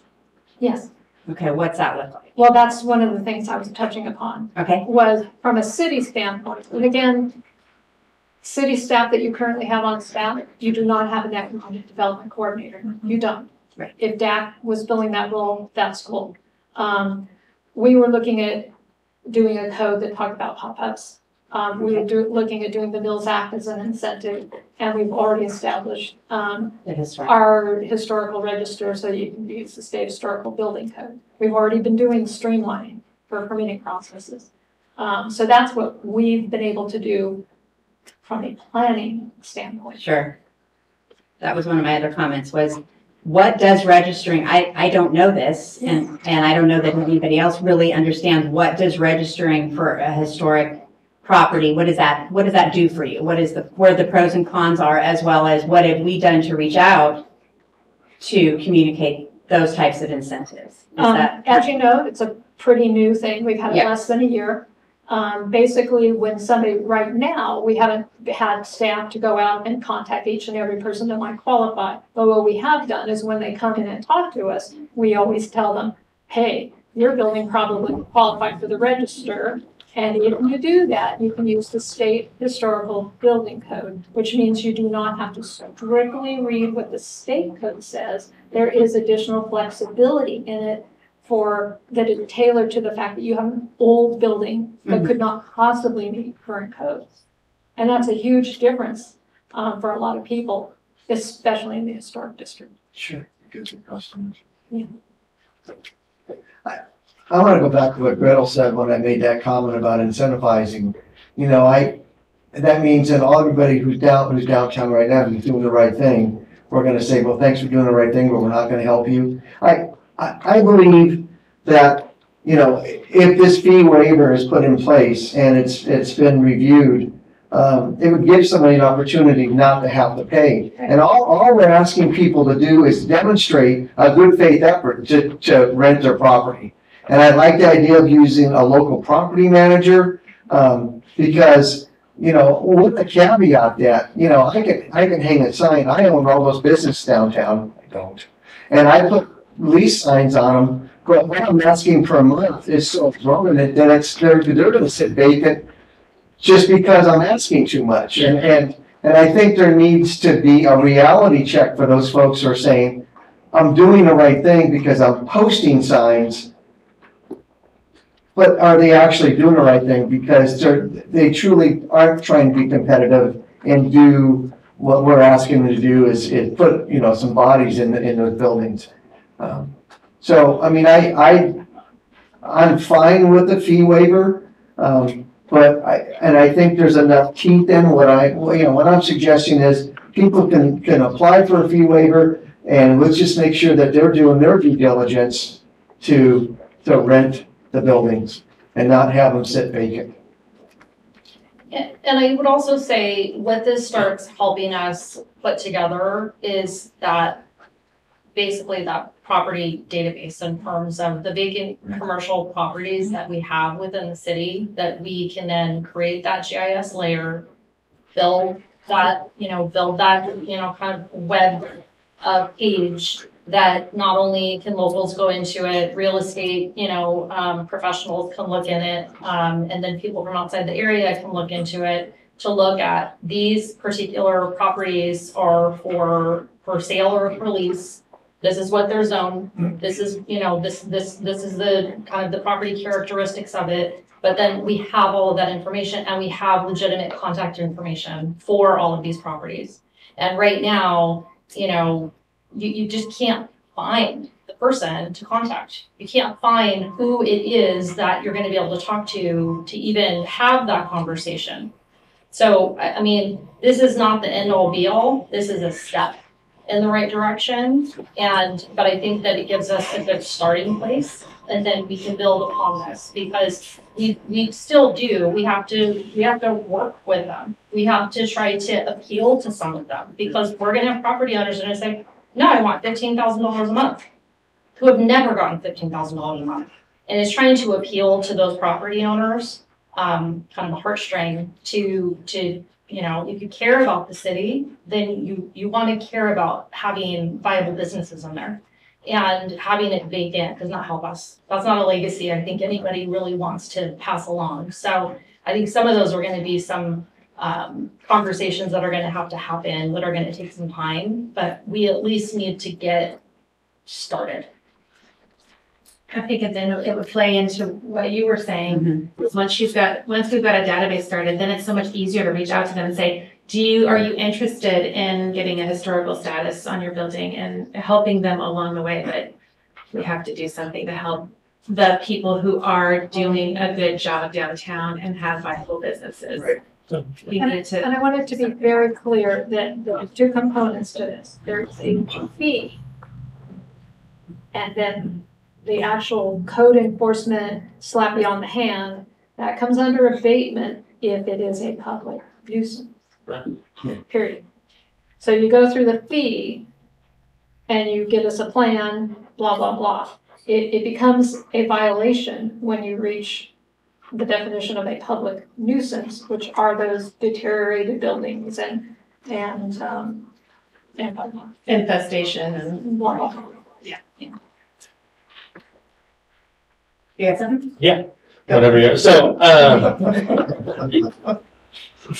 for me, I can go back in time and we all sat in here and downtown was on our top 10, list of things that we wanted to do. And even the community that took the survey, it was part of their top list that they wanted. I mean, I think police and fire and safety was number one, but downtown revitalization was in the top. Businesses have spoke up and said they want this too. I know there's been incentives type things, grants and different things that have gone on through the years. And for me, it's been years of going downhill downtown. I mean, I can remember a while back when Angels Food Market was downtown and it was busy. But that's been quite a while. So I think this is just a small step in making downtown better. And I think we're asking the owners of the building down there to make it better by this small step. And I think this is just a good thing that needs to happen. So. We have examples of McCullough's and Greta who have taken it upon themselves to really turn that section of town around. Yeah. And it's beautiful. Yeah. I look at Carly's building across, and I just think, those facilities could be doing something. And I'm not sure who owns them or why they're vacant, but I believe we need to work with people, but I think we also need to help them understand that something that's vacant isn't generating any money, and maybe that's okay, but it's not okay. And the one thing, I'm Italian, I'll put that down. But the one thing that, I think when you are in the trees, you don't always see the tree because all you do is see the forest. But that's a tinderbox downtown too.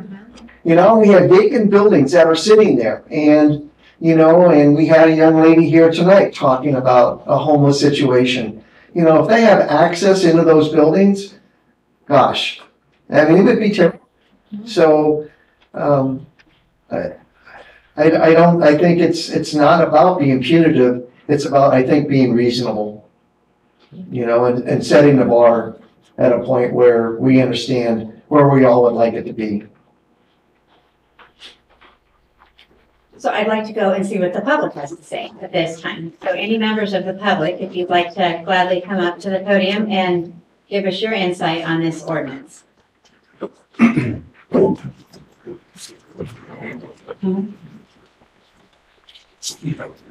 So being on real estate, Herndon, I'm on both sides. Property rights are very important. We fight for property rights all the time. But also being downtown, going back to Herndon, one of the comments, there's a couple people we worked with.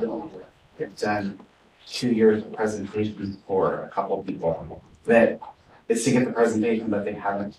There's really no intent to move forward. And that's kind of the problem with the app, is that because there's no consequence, there's no stuff going on, I think they just drag the process down. And some of them are very elite downtown buildings. So it's a hard line to be on because I am real estate and it's all about property rights. But I do everything I can to make sure I take care of my corner. When re-landscaping, going back to your tinderbox thing, I'm having to cover the outlets because now the homeless are charging their cell phones on our porch, which, go figure, they have cell phones. If that was plugged in the wrong spot, if something was to happen, what could that cause? So I'm covering that. So I think you don't want to take rights away or say that you're trying to step on rights, but we have to do some kind of thing to get people to move in that direction. And if you've got the fee waivers in place, if they can come and give you a presentation of what they're going to do. But also, I would hope with Amy that there's some timelines in that, because there's also times that people pull back and say, we're going to do it. 3 years later, you're not getting this done. So hopefully there's time frames in there too. If you're getting that fee waiver, that you do have a set time frame that's going to be on. Thank you. Thank you.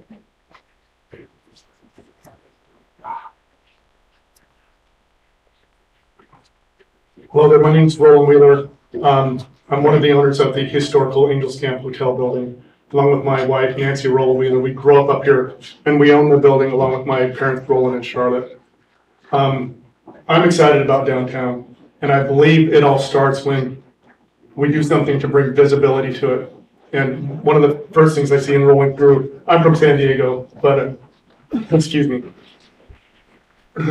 I'm from San Diego, so rolling up last night, I noticed that half of downtown is, the lights are out.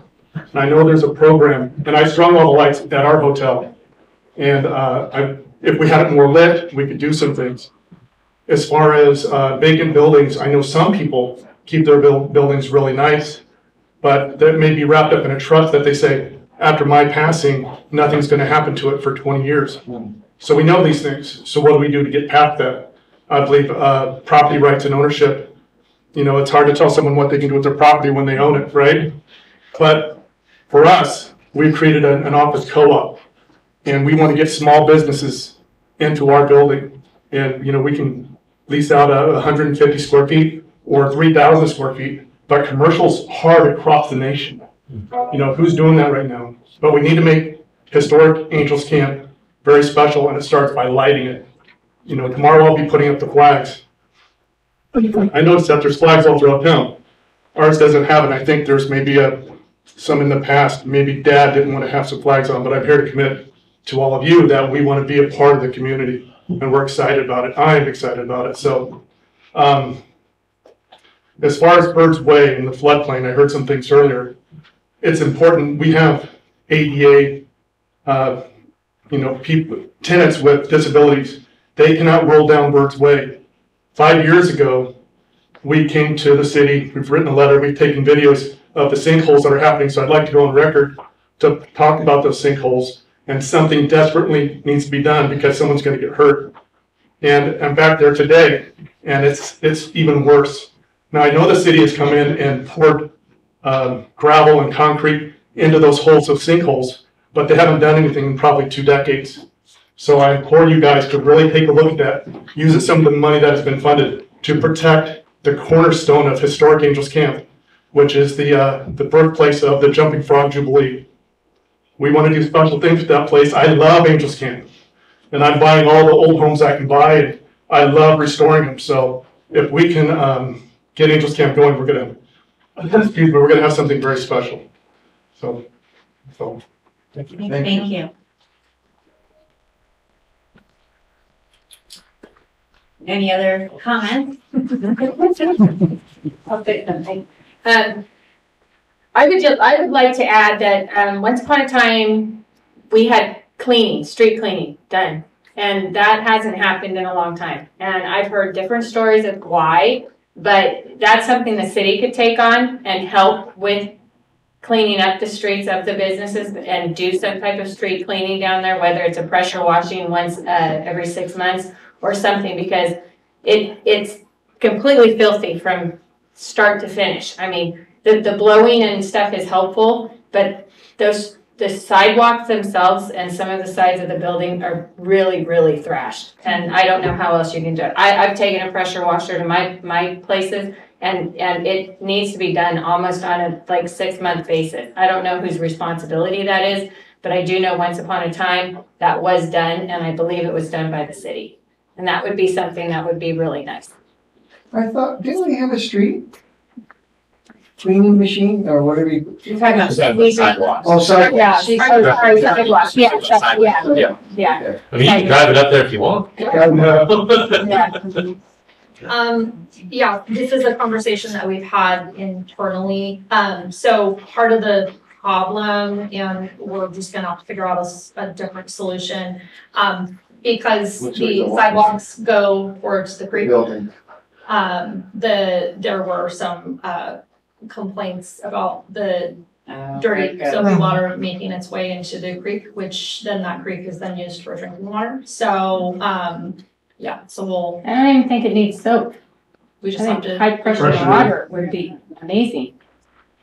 And when it rains, it runs out, right? Yeah. The streets. Okay, do we have any online public comment, Rose? No. Oh, Okay, so we're gonna close public comment and bring it back for, We have to make a motion on this. yeah, we need to actually waive the first reading, and we've already done the public hearing, so we need to waive the first hearing for ordinance 538. I'll make the motion. A motion I have a second. and a second. Rose, please. Shemente, Aye. Romeo, Aye. Moncada, Hernan, Aye. Sharada. Aye. Okay, this will continue then for this second reading on December 5th. Next item, what's wrong? Oh, I'm talking to Oh, myself. sorry. Next item. I'm scrolling. Discussion and direction on the bench project guidelines and outreach, direction on downtown garbage receptacles, and an update on holiday decorations for downtown. Okay, so we've talked about the bench project. It's included in the budget. We're using COVID relief funds to purchase those. So there's a picture in here. We had originally we had gone with a green metal bench, and then some business owners really, green doesn't quite go with all of the paint colors downtown. So what about black? Which makes a lot more sense. So we changed them to black. We left the logo still colored. And the benches went through the planning commission. They are specifically short. I think they're 4 feet. That is to ensure that they're not sleeping, made for sleeping on. The question is, and I think the initial conversation was we would grant these benches to the business owners. But then the question starts becoming, well, what happens if that business closes or sells, and then where does the bench go? And now we're also talking about garbage receptacles. And I wonder if it might make more sense for the city just to retain ownership of the benches, but work with the respective business owners down there if you want a bench out in front of your business. But these are the only types of benches that can actually go downtown. So no other wood ones. We would be prepared to pick them up if you don't want to take yours home or do whatever you're going to do with it. But these specifically were designed so that we don't have an ADA issue on the sidewalks. And so this is the only design that's approved to go on those sidewalks. Do other benches that are there now pose an ADA issue? Okay. Yeah, so they would all have to go. There's not a ton downtown, but we looked at benches as really a benefit to downtown. If we can get people walking downtown, they will sit on the benches, they will spend more time downtown. And so there's a economic benefit to having benches down there. Jesse Gibbs was the contact through ACWA, so I've had conversations with him and shared this information with him as well. But it's ultimately council's decision if you want to retain ownership of the benches. And I think in my head that almost kind of makes more sense. Otherwise, we have the application in here for the guidelines that they understand that bench lives there. So if that business were to close, there's potentially not going to be an owner of the bench because that was the business owner, not necessarily the property owner, but it can't leave that property. So it might just make more sense for them just to be municipal benches, but we would still want the business sign off just the fact that they want a bench in front of their respective businesses. I'm assuming they're going to be anchored, correct? They're going to be anchored and they are heavy. Yeah. And they're powder coated? They're powder coated. Are they comfortable? I feel like sometimes you get things because you think it's gonna look nice and then you try it out and it's a little uncomfortable. People aren't watching a concert. Right, but when you're gonna sit down, I'm just asking. Yeah. They're pretty standard municipal metal benches. So, but we didn't make them comfortable to get one. Couple more for ice cream from. Yeah. No. Read a book or have kids finish a movie. Is there any option to have and I've heard this from some businesses, this is why I'm asking, but rather than one bench, 2 small chairs and a small table? These are ordered in bulk. And also, is that ADA compliant? That's what I'm asking. Is there any option for the same size, like, solution? No, we start getting into like Too much space issue. Yeah. So this was what the planning commission went through. This is what made sense for ADA access because we have limited real estate on those sidewalks. And then we've also looked at the garbage cans because those are, garbage cans were purchased with a grant through Cal Waste. And they're just, they're dirty and they're ugly and they're plastic and they get blown over into the street and across the sidewalk and people move them. So the idea was to have garbage receptacles that kind of match the benches, so kind of metal or black with our logo on it, but they would be fixed. And again, they're going to be heavy, they're going to be fixed, so you can't move them, and we would place them in areas where they're not going to impede walking. And you're thinking 10 cans, right? 10 garbage cans? That's what we're thinking. And you can't fit like a big No, bag we're making kitchen sure bag they're of- like a small opening, so you can Yes. stick a cup in it. Because when I walk downtown, a lot of the cans are full of They people's put household personal garbage all the time. Yeah. So it's onesie, twosie stuff can't fit in there. How many benches? 10 cans? how many 12? benches? We ordered 12. Yeah, 12. 12, okay. And then we talked about it earlier, regarding the park maintenance. Yeah. We're gonna have staff take on some additional role here, some additional duties. And in the strategic plan, it talked a lot about, yeah. Yep. So, So right now, Cal Waste comes through, they will empty the Yeah. garbage cans that are there, they will not empty these. no, So exactly, this so will staff. be, staff will have to go through on a scheduled basis and pull the bags, load them up, and then haul them all to one central dumpster. Yeah. And you think that staffing is adequate for that rather than, I mean, I'm hearing two things. I'm hearing that we may potentially be having a staffing issue with regard to. We have a problem no things. matter what. I know. And what I can Walk tell us you through is the garbage cans are the biggest complaint that we get from businesses downtown. Perfect. And there is a liability because those things do go into the road. So, there's no way of getting, those garbage cans are the ones that Cal Waste will empty. So the Cal Waste ones are gonna go away. Cal Waste would go away. No more, even on the corners. No, But Cal Waste empty them. yeah. So we would put fixed garbage receptacles in the public areas that make sense. Are there gonna be like recycling and are they gonna be two or just No, garbage? she's saying yes, she's saying no. I think it's just. You can, you put You get the decals, two. you put decals on. Oh, the decals, yeah. Yeah.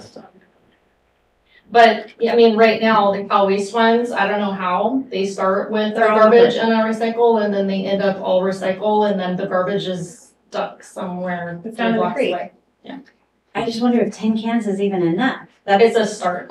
So, I mean, Because this we is, will sacrifice the Cal Waste ones. So there's the Cal Waste ones are by US Bank, there's in front of Deo, there's Cal Waste ones all over. So we would be switching those to an Angels Camp one. Are we just doing downtown? We're just doing downtown. so right now, I'm just focusing on Yeah. downtown. So the rest of But them I think will we still- need to yeah. consider at some point Growing. working through the rest of them, yeah. And I don't know necessarily why all of the cans are all the places where they're at. With Cal Waste? With Cal Waste, Mhm. they've kind of, They roll all over.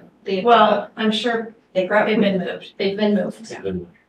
So I'm not entirely sure that those are all the places where they were Right. intended to be to begin with. Well, I think Find that them part of it location. was part of Cal Waste could pull up to those locations. Yeah. There are certain spots that they can't pull up and grab those things and come from, if I remember right. Right, With a yeah. parking So there spot. were some weird spots that's where Cal Waste could grab them Or and, like a over. and staff time didn't have to go do it. Yeah, And then in terms of downtown decor, the light strands that go across the highway, there's three strands that go across the highway.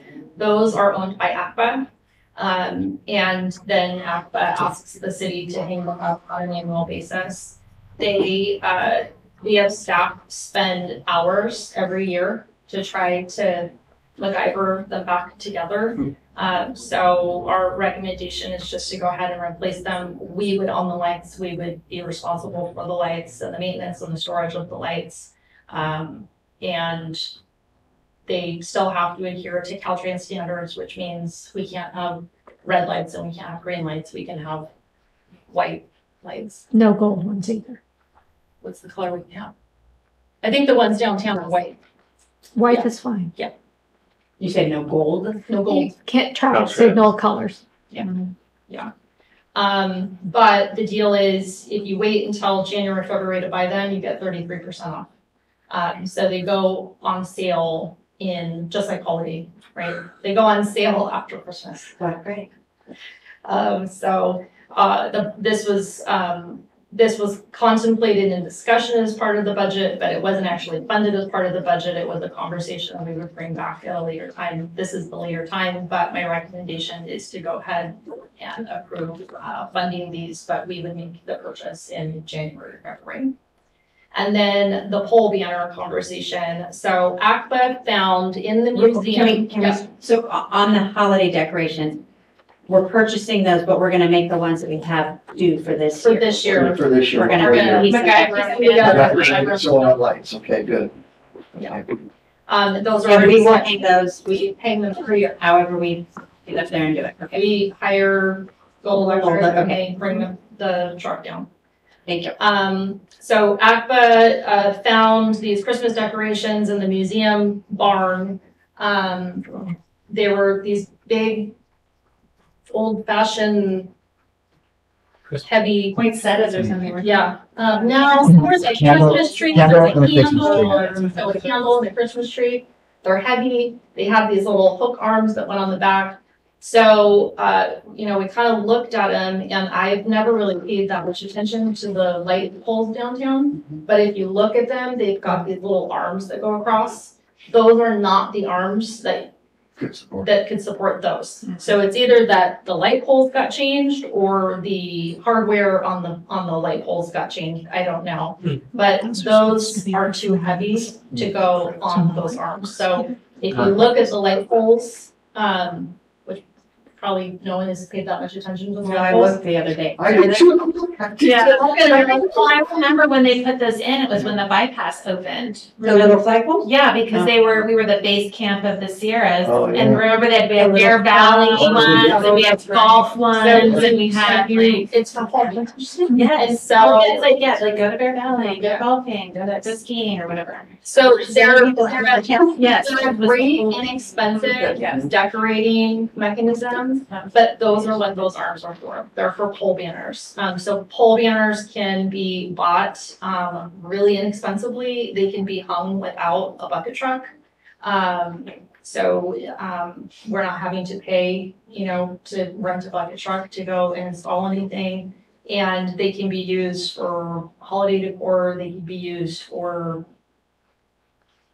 in between holiday decor, just. Frog Jump could take advantage of it, or you could do stuff for. Yeah.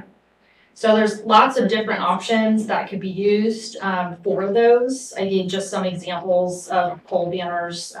If you look, some of them have double arms on both sides. Some of them only have an arm on one side. But again, relatively inexpensive.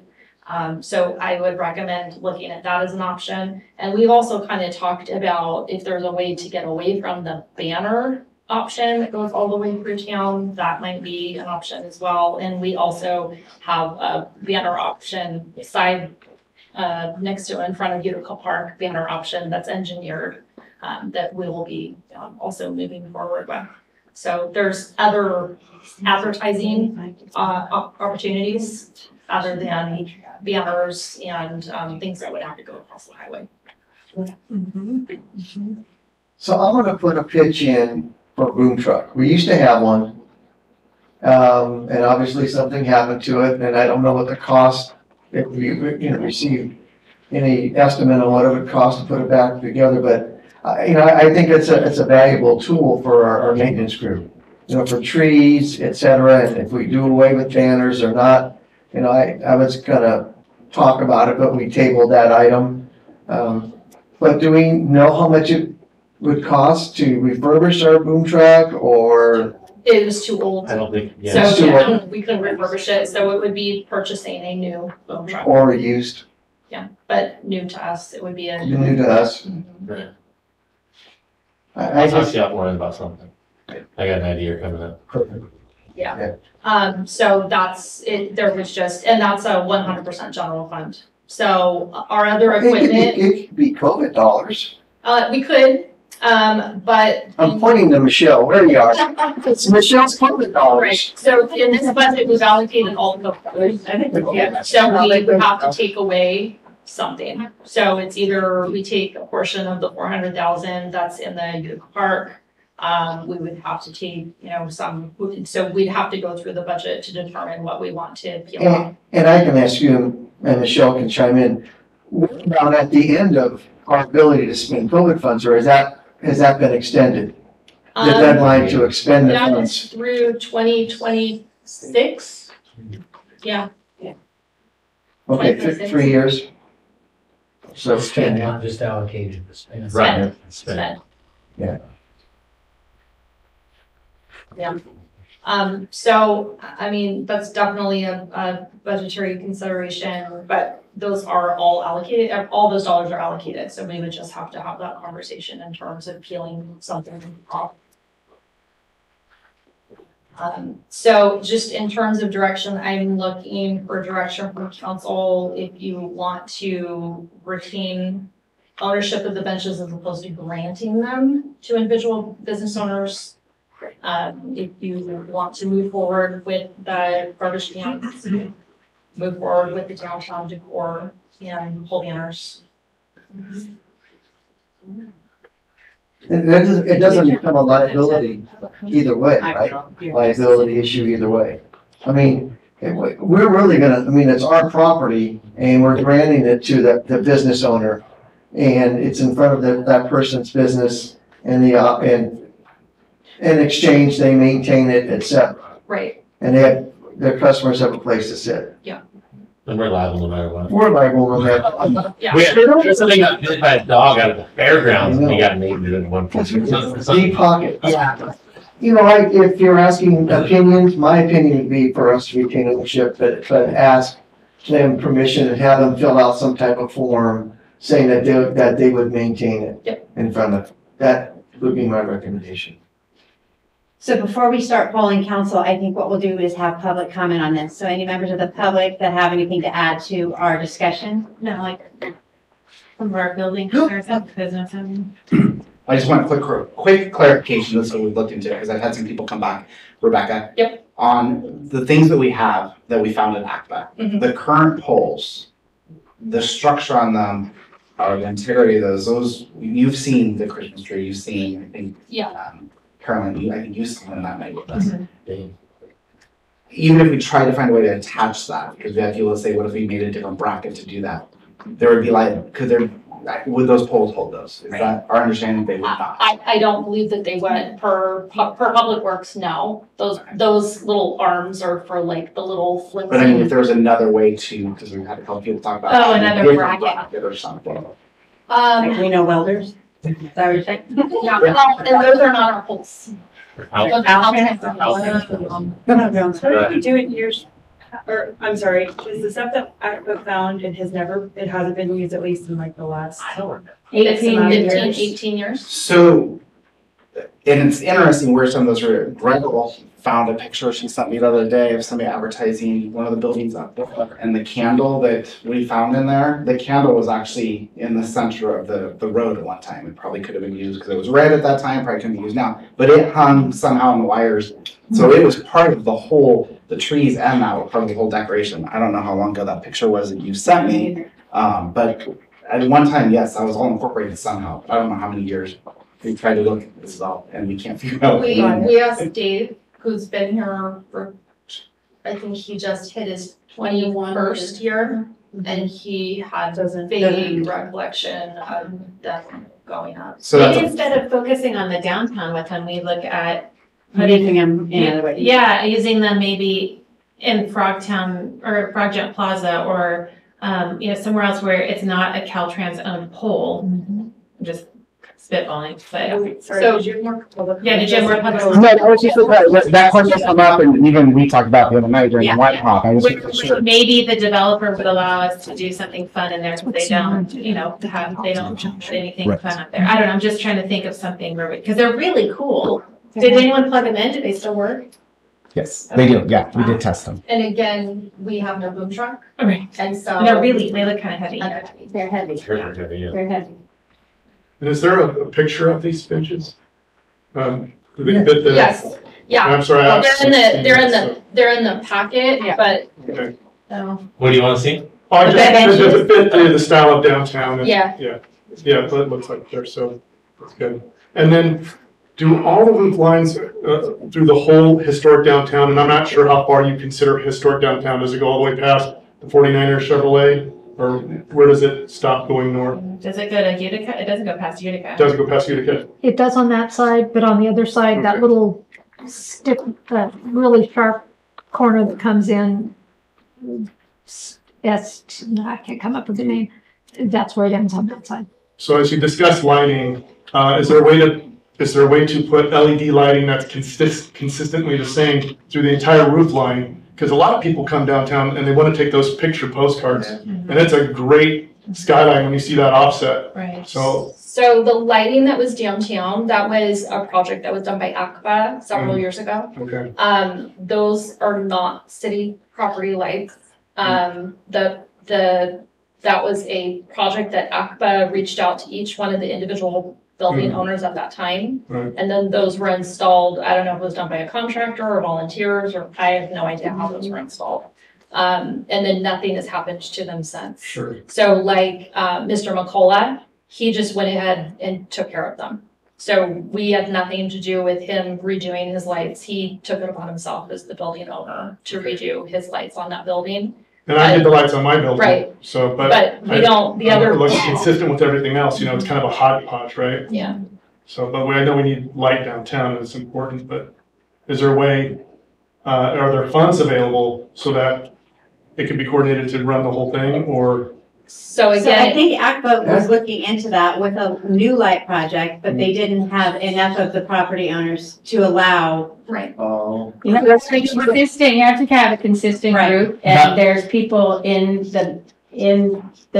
there's building owners. This was a big, huge project that we Correct. worked on for like probably 8 months of wasted time.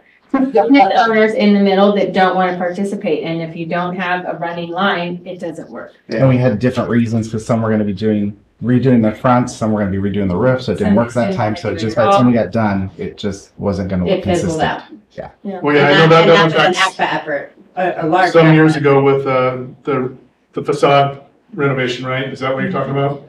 That went back like, The No. facade grant was like 20 years ago. yeah, it's a long time ago. Yeah. Okay. And they gave people money to paint their buildings Yeah, and stuff, paint your but buildings and stuff. Do the awning. just in the last year, ACPAS has tried to do the lighting on buildings, and people don't want to do it. So it's very frustrating. contacted. Well, it happens. It's that communication thing, right? So we got to figure out how to get a hold of all those people. But I think a consistency with the lighting would be good, and then go from there. Well, and this kind of goes back to getting the contact information for all the Right. buildings downtown, including the vacant ones. Where if we have that, then we kind of have a door opening that we can have that conversation. And part of the budget includes kind of some beautification or business grants for downtown. And so there might be more of an incentive, for the business grants to say, we would be willing to grant you X number of dollars to replace your lights on your building. So it's not necessarily, we're again not taking ownership over any of it. We're not gonna maintain it, but we're offering a solution to those buildings to kind of beautify them, to Through a give some business grant? business grant. That's what's in the budget as well. That grant money, okay, sorry. And then is there as far as city maintenance, Greta, you have public restrooms at your place, right? Who takes care of those? Is it city maintenance? And is there a regular schedule where they come down and they can take the trash all the way down Historic Angels Camp, collect it, take a pressure washer, wash it down with just water, no soap? Is there a regular schedule where they come and try to beautify the city-owned sidewalks? So what we'll do is we'll have you get together with Rebecca at another time and you guys can talk about all the downtown improvement ideas and things like that. We're gonna try to stay on topic, which is just for the holiday decor right now. Thank you, Roland. And the trash cans and the benches. Any other public comment regarding this item? Sorry, one more. Okay, I'll stay on topic too. I like the idea of the benches. I think that would look very nice. It would look very uniform downtown. With the sidewalks being washed, it would really look nice.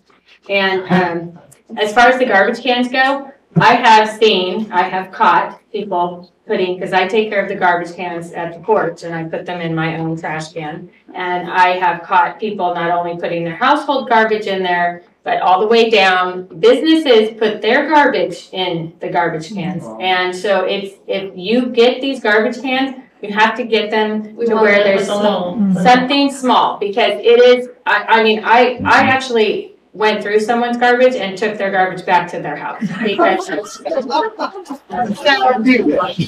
I did do that. So it's actually, yeah, I found the receipt. It is actually, businesses actually do that also. So it's not just the residences that do it, it's the actual businesses. So, okay. By the way, staying on the trash subject, it is a major problem. We get it in front of our place, chairs being abandoned, in the back of our place, our cans being filled up. And is there a chance where the jailhouse is, where it says no parking, there's a great big space, put a big banister back there so that all these cans can be taken out? And I'd be more than happy to empty our trash or have my tenants empty their trash in that can and help beautify and keep it going. But that's a good spot for it. I put locks on my dumpsters, otherwise the entire town would have it. They fill it up. Yeah. Yeah. We're gonna close public comment unless there was anybody online, Rose. Somebody, okay, so bringing it back. And Caroline, do you want to comment? Sure. I think that we should retain ownership of the benches.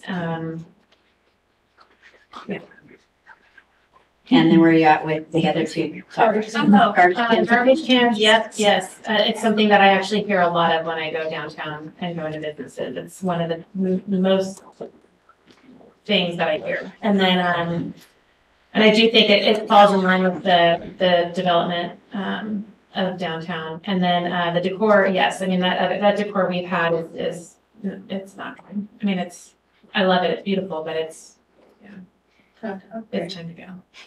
And pole banners. Oh, yeah, I love it. And I think we could do, we were just kind of talking on the side here, but like you could do them for homecoming, you could do them for 4th of July, you could do patriotic ones. I mean, I think it's a great, I think like with COVID, we could have done all the kids on the banners. I didn't even know we had those, but yeah. And the nice part with, on the pole banners, because you can literally change them with the extension poles. That's where we can coordinate with high school kids. I mean, it doesn't just have to be staff, but when we start getting into heavy things, we're needing a boom truck and any other things, then we're very limited on who can do what.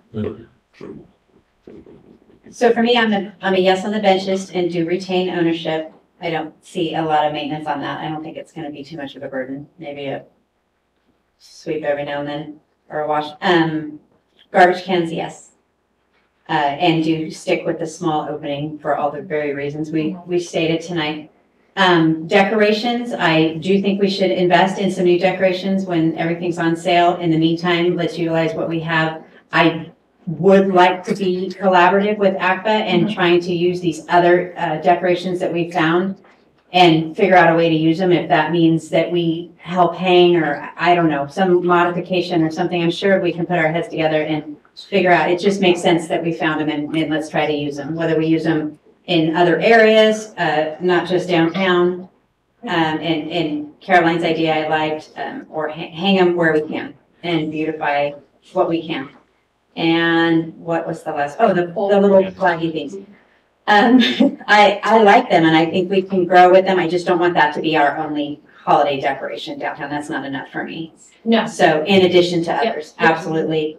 And I think that we can do fun stuff with them. I think we could do spring flowers. I've always thought we used to have flowers downtown, which is another sore subject, where the flowers couldn't get watered and property owners weren't watering the flowers. But I love to come into a town and seeing like the hanging baskets of the beautiful flowers. So maybe if we could do banners with flowers, those banners with flowers for spring, and purple and gold for homecoming, and red, white, and blue frogs during fair. I think we could grow with those. So personalize them would be great. You could do all the frog bears on those over the years. Yeah. There's so many different things we can do. We can have fun. I mean, they're showing that they're personalized. It says Season's Greetings, City of Casper. So we could say, You can have them say whatever you want. we could say Rosie the Riveter, you can't beat her record. You could tease people in a comment. So yeah, that's where I'm at with all of them. Isabel. In an effort to not repeat everything that you just Come said, on, I say it. agree with all of that, and I think that this will help with the beautification of downtown and hopefully drawing some new business. Okay. So yes, Yes. Alvin, say no to something. I am. I'm actually going to. What are you gonna say no to? Well, here's my question. Jesse left though. So, but we're gonna kick the plaque project out, right? Is what I'm reading in the bottom of this I do too? have that question. Yeah, the funding. I have no Funding. idea where like the plaque project is inside. You're I- talking well- about the, No, I'm not talking about frog plaques. I know, you're I'm talking about the building, historic- right? That we found the thing to and, I think we're gonna have to reconsider that whole thing, because those plaque designs never went to planning commission to begin with. okay. So I think we're gonna have to redo that concept anyway. Sorry, I just, when I sat in the And- meeting with Jesse, we Yeah. found them, we're gonna not do, cause how many were there? There were like a whole herd of them. But we were only gonna do businesses that had, or buildings that had active Right, it was businesses in down it, or like something like that. seven. So I just wanna make sure that we're okay with not doing those plaques, because that was part of the conversation For right now. for right yeah. now. And then Okay. we've had conversations with Martin, and with others about doing, there's buildings that want a plaque on their building, Gotcha. which is not what ACPA or DAC or whoever had originally Okay. started that project. It's different. Yeah, okay, I'm just, yeah, We talked about tying them into our register of cultural resources. Yeah. okay. Okay, so going down the list, I will go ownership of bench, yes, holiday swag, yes, banners, yes, garbage cans. I think we're starting to tax our guys too much, and it's one more thing to go do 3 or 4 times a week. I agree that those cans are god awful, and people stuff things in them, but you only have so many guys at Public Works and water sewer, and you're asking them to do one more thing. So for me, I'm a no on the garbage can right now, but I'm gonna get outvoted. So here we go.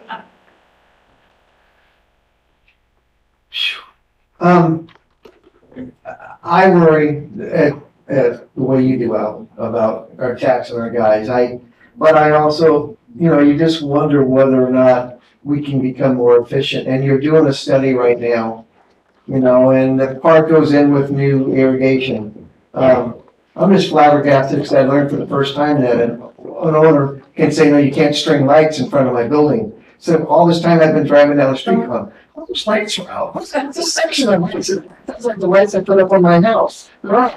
I don't know how you weigh, and I think it's a discussion that this council's gonna have to have regarding staffing. And looking at a realistic number. And that goes along with the boom truck and everything else that was written in this strategic plan. It's getting late and can't talk, but I think it's a bigger conversation that we have to have. Or we're not gonna be able to keep the folks that we have. So, I'm gonna be a go on all of it with the understanding that we need to have a conversation regarding staffing. And I think the hope too is that by beautifying downtown, that it'll be more invigorating and will bring in more businesses, hopefully. And like, you know, it's just, we have to start somewhere. Which then brings more income, which then we can maybe fund another person. I mean. I have a question, sorry, and I should have asked, but with the pole banners, are we gonna focus on lights going past, sort of back toward the museum? Will those also get banners? If they have arms. Okay. Yes. So I think it would be great to include it, obviously, it's our goal, but to keep it. I looked how far it went, how far they went, and I think it's like around the museum where they stop. I think that's the last place they have arms. Okay. So I didn't want to have to get into Adding arms. Right, but but if if got have arms, them, yes. okay, that was my question. There you go. Can I just make a wacky comment? And I know this is totally off subject, but we've talked about the historic registry a couple times tonight. What about reaching out through a mailer to historic registered potential property owners and trying to do a promotion or an education about historic? We have historic property. Is it registered? Is the post office registered historic downtown? So we haven't even done it ourselves. Gretel, have you done it? Yeah, on Thursday. I'm trying to. There's a lot of ways that I think we need to capture opportunities, and we're hinging on the teetering on the, on the edge of it. So educating people about historic registry. Let's not miss that opportunity. Well, So that's out of my brain. How many properties downtown would meet their Well, that's, criteria? I don't know the pros and cons. I don't know. Is there a deed? I don't remember hearing anything about it until just recently, and I actually don't even know what. You took a left turn here. Yeah. Got on the bus. Didn't you guys say it started like a year ago? December of last year. Yeah, so it's still relatively new. But then that doesn't, okay, I'll be quiet. We're gonna go to, you have clear direction on item 7F. Oh, do we need a roll call? Well, we give them the direction on first. Yeah. 7F is adopt resolution 2385 approving a mutual aid assistance agreement between City of Angels and UPUD. So this is pretty much a very similar agreement, similar to what we did with Utica Water Power Authority. It's basically just a way for us to share resources should an issue arise where we need to. The nice part with UPUD is they are a water provider, we're a water provider. So we've talked about, potentially some cross training between our two entities in case there was, we needed an operator crossover or, staff, whatever it is. So Jessica Self, the GM for UD, and I have been working on this for a while. It was reviewed by legal, and it's really just putting it in place just in case. I think it's a great idea, looking at the draft agreement, number 4 on the personnel. The reality is if some of our personnel are injured, they're gonna pay the workers' comp, but it's gonna impact our XMOD factor. So, I mean, our rates are gonna go up, so are you gonna factor that, the increase in rates due to that if someone is hurt, Rosie? You understand what I'm saying, Rosie? Because you do personnel. But I'm just saying, it's gonna impact our XMOD. It does, and this is the same issue we run into on all of our mutual aid. Right. Whether it's fire, police, Right. Water, wastewater. Right. Any of us who are. Well, I mean, it sounds good on paper, they're gonna pick up workers' comp costs, yada, yada, yada. But there's a back door to them, and that back door is, it's gonna cost us more On the increase.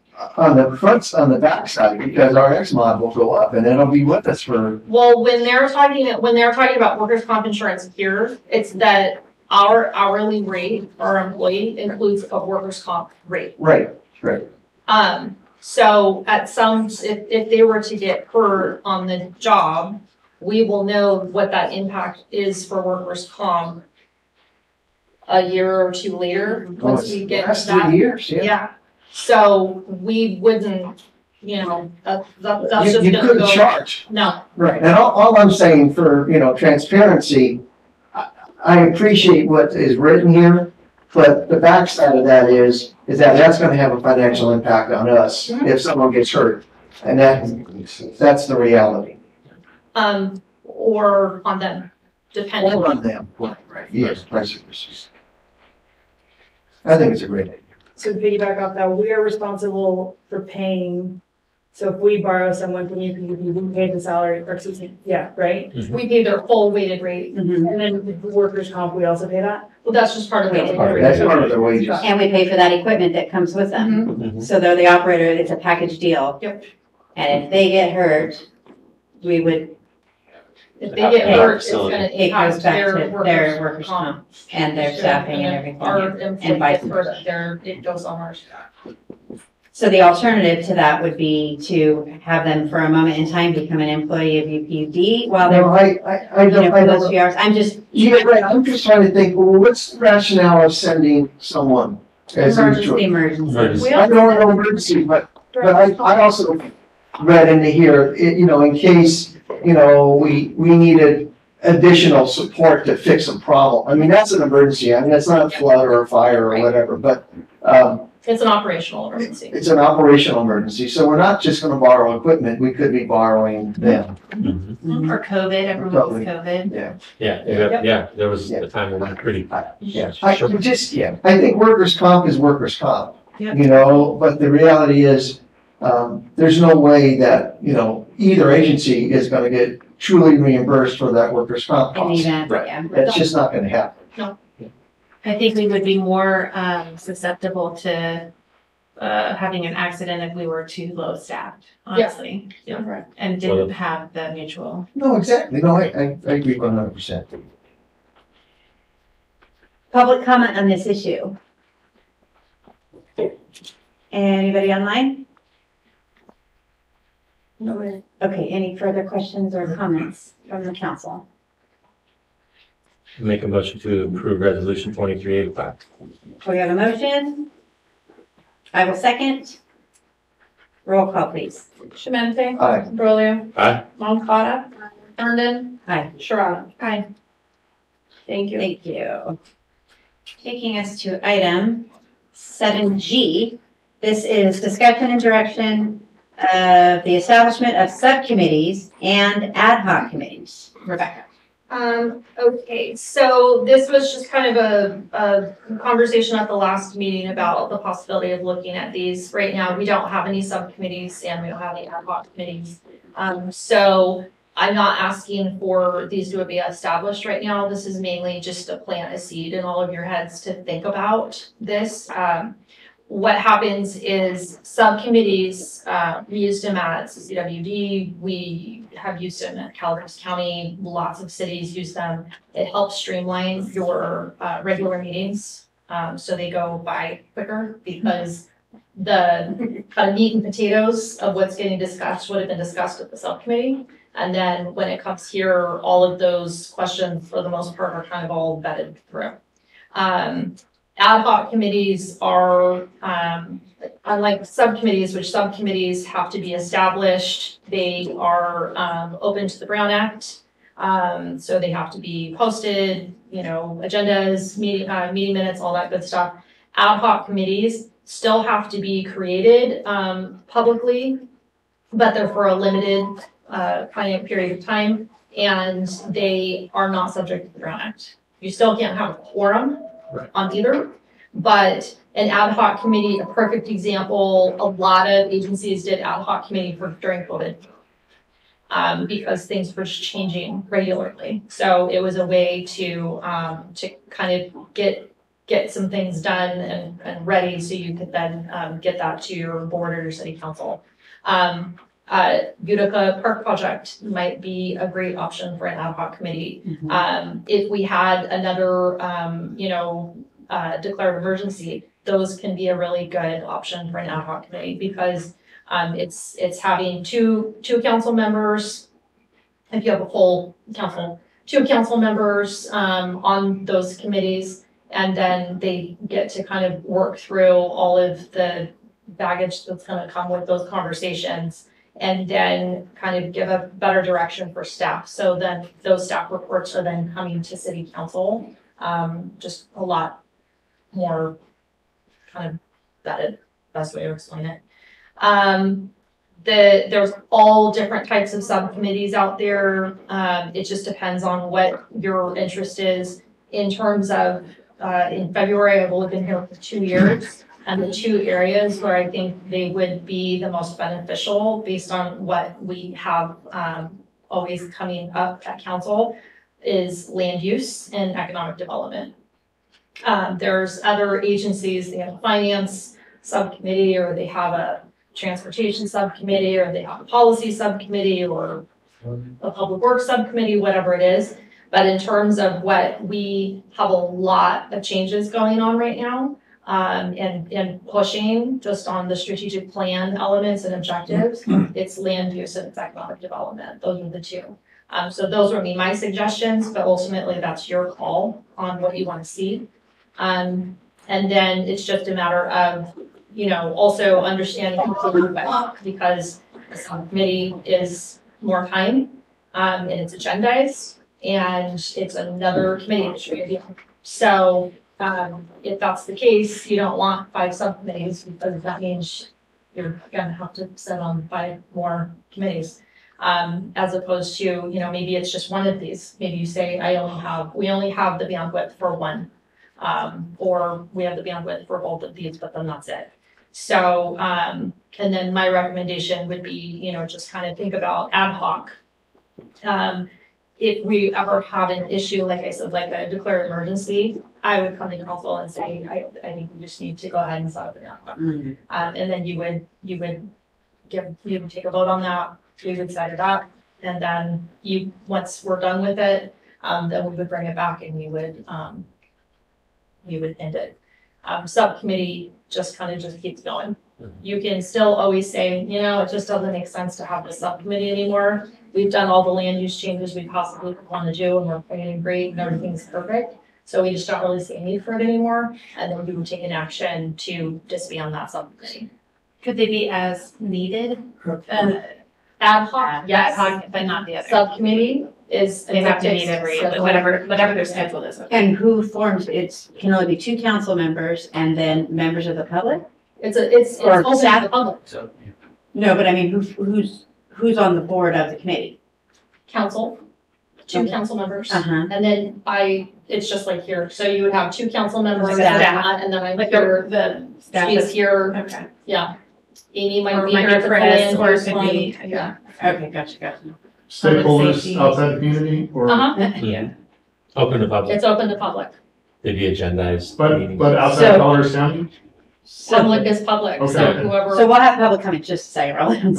Oh, sorry. So, this is that many more committees that you're gonna have to be on. Correct. And us, but I mean. Yes, but I think that Do you see a benefit? I do see a benefit to my time. Isolating the time and. And our time here, yeah. Okay. Because you're not sitting here for 4 hours. Okay. You might be sitting in that subcommittee for 2 hours, but then that subcommittee hashes everything out. And Only that answers topic. all of that just focused on that topic. So when it comes to city council, we've got all these questions already answered in the staff report. So And the all- recommendation. And the recommendation. And then, you know, you might still have, you know, a million questions, but for the most part, we would have gone through all of that and that, you know, kind of figured out all of those open holes or gaps in the staff report that you wanted more information.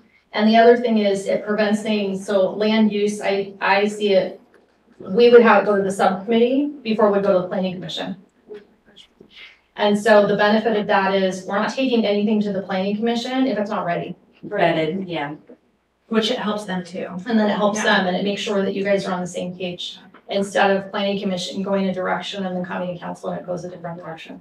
So going back to that vacancy ordinance, did that didn't have to go back through them because weren't there certain stipulations as to Legal what said have it to- did not have to. Legal said it didn't need to. To go to planning? Right. Go Because back. it's different than what they had approved. Legal said. Correct. But I think that it really does help because it prevents things that aren't I think it prevents things that you as council are gonna be uncomfortable with from going to planning commission first. Instead, we've got everything through, and then you decide, you know, we don't want this to go to planning commission. Or, you know, let's just change a few things on it, then it comes back to city council. So I've been talking to Chief Ellis about this one, and it was like, was it public safety we were talking about, or you were talking about a committee with me? Yeah, I'm kind of thinking. Because you could incorporate even the superintendents. Or are we talking about the threat management team? Maybe that's what it was. I mean, like there's things that you can, maybe that's ad hoc, but that was one that's been on my mind for the city. And you just want to think like the ad hoc is, it's an impending issue that's happening, and then there's a. Right, this would be more like, It's a one-time issue. I'm thinking more like you're planning over ahead. Right, but it's one issue. It's not budget for the next 20 years. It's, we want to buy tables and it takes us a year to buy it. It's just, I don't want. Right. Yeah, I'm thinking a committee where you're left of boom, not right of boom. Okay, public comment on this one. We're all looking tired. The time changed. It's like 10 o'clock. So bringing it back, what's everybody's flavor on, I mean, I clearly see the benefit of having committees. I don't know where to stop. I mean, I feel like we could have. My flavor is no. I don't have any more time. I love every each one of you, but I don't have any more time. Maybe it's not you, then you wouldn't. It might not be me. I know, I get it, but I'm already on. Yes. With Utica, and I'm on the financial committee there, and I can't. Maybe my outlook would change a year from today, but right now, this time frame, another committee meeting or something, I can't. So there's my direct. But I do see the benefit. Don't get me wrong, I do. Where I'm sitting right now. I just see that there's some additional work that can get done that we don't have the resources to work on either in this meeting or because we also have all these other committee meetings. These are very specifically driven committees where maybe not all of us are participating because of time commitment, but. Well, and the reality is, if you're passionate about that issue, you would be on that committee. Right. You know, I mean, so it's not like what we're going to talk about shortly. There's committees, a set of committees, and we have to be assigned to them. I mean, when these things came up, I mean, one of the things that Amy on the brain, what Rebecca and I talked about is when I read the bylaws, I looked at our council bylaws, and those need to be updated. I mean, I don't know if that could be an ad hoc committee, because it's a short-term project, and one and done, and working with the attorney, and you'd be done. Sounds like you're volunteering. I'm gonna be out in here in a minute. I have so much. So you're making two recommendations, land use and economic development. What is the level of need for those right now? Those are subcommittee, not subcommittees. Yeah. Those are the areas that I see taking up a lot of time at every single council member meeting that we're having right now. And maybe it's because, well, I like I said, in February I'll be here for 2 years, and we've done a ton of code change, land use code change. We have. I mean, it's all done now, isn't it? It's never done. And we're getting close, but then you're just gonna have kind of your regular stuff, but we've done some pretty fundamental changes. And so, so those take up a lot of time at a council meeting, and they're taking up a lot of time at planning commission, and then it's coming here, and then do we need to go back to planning commission for that one, or do we just keep bringing it back to the city council? Land use is up your alley too. No. I just got a job with Calaveras telephone thing. Come on. I'll take you tomorrow.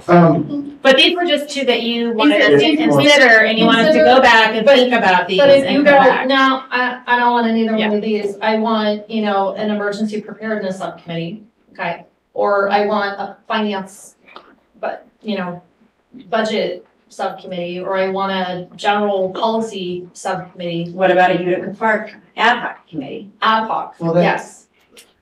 Which would Which already- which would attend the meeting. Right. And We then already report have back, and then, I don't know, what would that accomplish? That would accomplish it not being on our agenda every month or every meeting or something like that. It would only be reported out. Yeah. Is If you that- report it out, or it'd be, there would still be a staff report, or maybe it just sits on consent. On consent. Okay, I get that. Loses the communication. See the benefit to it, but by when do we want us to let you know? So since committees get all divvied out in January, Mhm. I would say, we have 2 meetings in December. Right. So, maybe, we could either have another discussion item on the December 5th meeting, to gather, more ideas that you guys might have. Or and then bring it back the following meeting with, an actual, resolutions for the subcommittees and the, ad hoc. I don't even get a resolution for the ad hoc, it's just like an action. Yeah. With Miniver.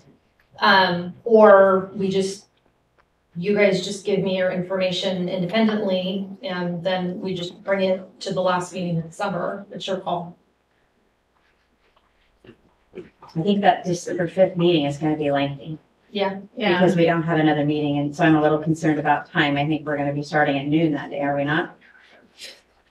Wow. No, we're just gonna go to midnight. Oh, then what's the difference? Yeah. So I think maybe what we should do is get our level of interest back to Rebecca so that she can bring the subcommittee and or ad hoc committee item at the second meeting in December. And then we can bring it in the first meeting of January to To a point. Yeah. to do final. Yeah. So we could create the subcommittee's second meeting in December and then appoint in January when we're appointing everything else. So between now and when, Rebecca, do you want us to speak with you offline? Before that meeting. That time. So whatever the deadline. December 13th. December. Yeah. You want them like a week before? Because it's gonna have to be agendized by the 14th or 15th, so do you want it by the 11th? Yeah, why don't we say by the 11th of December? Okay. So we are all obligated to reach out and tell Rebecca how much time we have, Alvin? Yep, by 11th of December. I was gonna tell you in about 5 minutes. Okay, are you good on that? Yep. Moving on to item 7H. This is review of commissions and the appointment of city. What's that? I said, right, but you guys just I put in there that I wanted to continue to 2024, but with you wanting to add more subcommittees, do you want me to bring everything back Yes. then? Yeah, you'll bring everything back, but tonight, there's a few things that we'd like to hand over to Mr. Sheminski. Review commissions and appoint city representation on each of the various commissions with recommendations to continue through the 2024 year. So Right, so my idea is that we're just trying to keep the boat afloat Yes. and might need some things to do in the next 30, Yep. 45 days. Mike sure does. Just think a few of us need a little less. A little less. He did, the Good commission. call. So that's Thursday, Yeah, I need to keep that. Yeah. So looking at the list, should we just start at the top? We have, what did you take on, Caroline? You I said took on CCPA or CPPA, and you are super familiar with that, Yeah. so Yeah. I'm hoping you can take that on again with your Yes. life. Central Sierra Economic Development, you always had that? Yeah. It was, And then the other one was all hazards. All hazards. And Isabel took over the all Yeah, hazard. if you wanna hand that over. Is that your direction, Isabel? If you would like to take that. Basically, it's what Gretel had. There's only one more meeting though, right? It's just further too. It's quarterly, I think, isn't it? Yeah, I don't know how. So Well, hazards is monthly. Yeah. Or is it no, monthly? Oh, no, CPP already met. CPPA is quarterly. Yeah, and we just met. Yeah. So all hazards, it's It's this. January, right? The next one, I think? Yeah, it'll be in January. January. Monthly, It's 1 to next 2 p.m. Tuesday, on Tuesday. So whatever that So it would be the second Tuesday. Okay. Was that it? Those two? That was it, just the two. Would you be okay with that one, Mike? Which one were you doing? All hazards. It's the second. And that one's online. Yeah, That's online? Yeah, you can come in. Thank you. We'll help you. Okay, so somebody will give me, it was in the backup when okay. But I'll get a link, Rose, and things like that. Yeah, we will She'll get you take set care up. of you. Okay. So am I leaving the alternates then the It's same? monthly from 1 to 2? On a Tuesday. So yeah, so he will take all hazards first place, and then the alternate will be, is it Royal Amacon? It was both of us, I think. Yeah. Okay, and then for, CPPA. CPPA. I was the backup, but then Alvin moved into backup when I had to take So does that Right, put so you you go out? back to Puts me backup. into backup. And I can be her backup if that falls apart. And then we're readdressing all in January with Perfect. subcommittees and ad hocs. With whatever we added. Okay. Clear as mud, right? Moving on. Can I get a motion Uh, to make the change? I will make the public comment. Charlotte, do you have anything to say about our committee? Okay, so no public comment, bringing it back. I will make the motion to appoint Mr. Chimente as the CPPA and, yeah, just like you said. As stated. As stated, thank you. Blech. Isabel seconded. She already nailed it. Cemente, Aye. Moncada, Hernan, Aye. Shrub. Aye. Bam, bam, bam. Thank you. Okay, moving on to administration report. Okay, Top and Shop third round went live on Saturday. So I spent a good part of Saturday updating our website and getting the vendor all the information that we needed. So that is going to be a $31,000 bonus gift round. As of today, 139 cards have been sold already, totaling $13,850. Just in our bonus cards. So for the most part, then just double that. Right. Because most people bought 100 and they got 100. I met with Caltrans, staff and I met with Caltrans, and they are going to be coming, we'll nail down a date sometime in January to come and give a presentation to City Council for the 449 and Francis Street projects, just to give you an update on project timing, where they're at, additional information that they've garnered through engineering. We have passed the cultural and environmental phase for the critical water and wastewater infrastructure project for the hazard mitigation grant. And this is left over from the 2019 winter storms. So we still haven't got the here's your money letter, but I'm pretty sure it's coming. So that's the one that included Booster Way and, kind of all of these projects all rolled into one. So that was very exciting. The Utica Water Power outage, that was the fun we had last week. It was supposed to be completed by Wednesday. It actually lasted through Friday. And to top it all off, we had a 6-inch water main break and fire. And so once water delivery was restored, we had 4 feet in the tank to spare before we had risk or fire flows and water purification units. So I have asked Chris to reach out to you. Already done. Okay. Talk to me there. Yeah. So we'll probably have to come up with a different plan because I think Chris and Caleb slept at the water treatment plant. And conservation did not go. Conservation did not go as planned at all. I wonder, Rebecca, because I appreciated the phone calls. But I'm wondering whether or not tenants knew. For example, if I owned a set of apartments, I got the phone call because the water bill comes here. But, and then Maria got and texting and all this stuff. But I'm wondering whether or not some of the owners did their due diligence and told, obviously they didn't. So I don't know. I mean, there's nothing that we can do about that because the only list we can use is the person who's paying the bill. So this was a common issue we had at CCWD as well. Yeah. We're, and the state law, we're required to notify the occupant, but it's not necessarily the occupant whose contact information that we have. So we're relying on the property owner to let us know who is in property. And so we do run into issues if there's a lot of turnover in that rental property that we just never have the right contact information. So, we did press releases, we put it on, Facebook, we did the IVR, we did the post office. So we tried to put it everywhere we possibly could.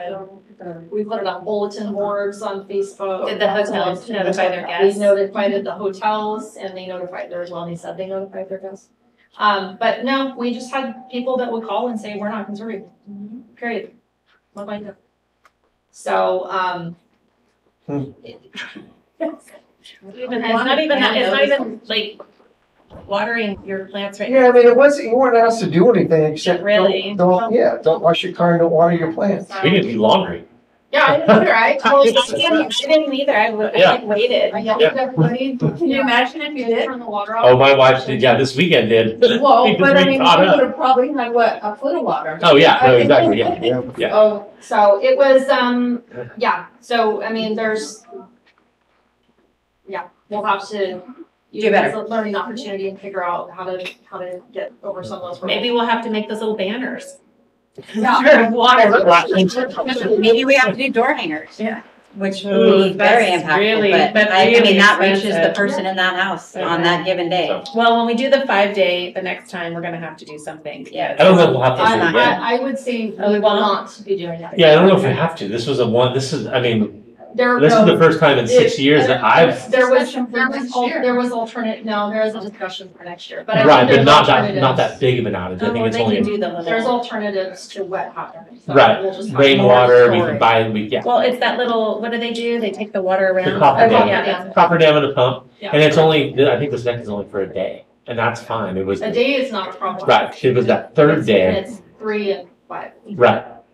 Matt Sashaw is leaving Dewberry. Oh, yes. So he's going for a whole new career path adventure. So we're really excited for him, but we're really sad for us. Yeah. Yeah. And then, but Amber Collins, who was the former executive director for Council of Governments, she will be assuming the outstanding projects that we've been helping with. So that'll be good. And then I am starting an economic development newsletter that's going to go out to all city businesses. We're also going to share this information with our realtors in the area. And then that's going to start going out this week. And then how we're getting this information is we're using the Placer AI platform that the CBB is licensing. But it's pretty amazing data. So I think it's really interesting information. It's stuff that we kind of had a feeling, but it's right in your face. So this is gonna be monthly? This will be monthly. And so we'll be sending this out to businesses. We'll also have it on our website, and we're going to start revamping our website on the doing business section. So it's more of an environmental or economic development platform. And then staff are working on emergency preparation before we get any major emergencies. So that's all kicking off right now. And then I'm on vacation November 20th through the 24th. So I will be out of the. I have a stupid question. There's no such thing. When you are out of town on vacation, who is in your role? Who is Rosie. it? Scott Ellis? Is it? I mean, do you have auto responses to your emails in your phone that say Chief Ellis or Chief Rohrbaugh or Rose I or? respond to all the emails the entire time. Which is not the intent of a vacation, so. I also not conducive So- to your mental health. No, it is. So I guess, there's and some- I thought of this some- when you went on your yeah. last vacation, I was like, wait a minute, at some point, I think we need to identify who's on first, who's on third, for you to be absent and enjoy your absence. So how do we do When that? I go out, if I'm trying to completely For sure. disconnect and I don't have stuff that there's always stuff that there isn't necessarily someone, but on the things that there are in my out of office, you know, it will be, if this is a, you know, finance question, you know, contact, Michelle Gonzalez, our finance director. Right. This is HR related, you know, it's Rose. So If this is a, you know, building or planning, you know, issue, it, you know, this is, in a, you know, an emergency, you know, contact, you know, so I do put that in, but it's all there. I'm either gonna come back with 1,500 emails or I just try to keep up. I know. No, and we're all professionals and I think we all face that, but I guess that's my point in bringing this up because I thought of it when you took your last vacation. I was like, wait a minute, I've never asked, is there anything that I'm supposed to do as the mayor? Or is there anything that somebody else is supposed to do? And I want to state publicly, if you're taking a vacation, as when I take my vacation, you're owed that time to be on vacation. So I think we're going to talk offline about how you should and could maybe take a vacation and enjoy it and unplug and not take your devices and do it. Well, I don't know. I mean, you can do it, but I would say it's getting easier now because, you know, Michelle is, you know, everyone's pretty much caught up on where we need to be. So there's very little like day to day in the weeds that I'm having to get involved in anymore. But I do have projects that I'm specifically working on, whether they're shelterings or pick a federal or state entity that it's me. So there's pieces that other people can fill in, but I'll still have some timelines. But yeah, it is getting much better than it was. Okay, anybody else have any comments on that? No, take your time off, then. Huh?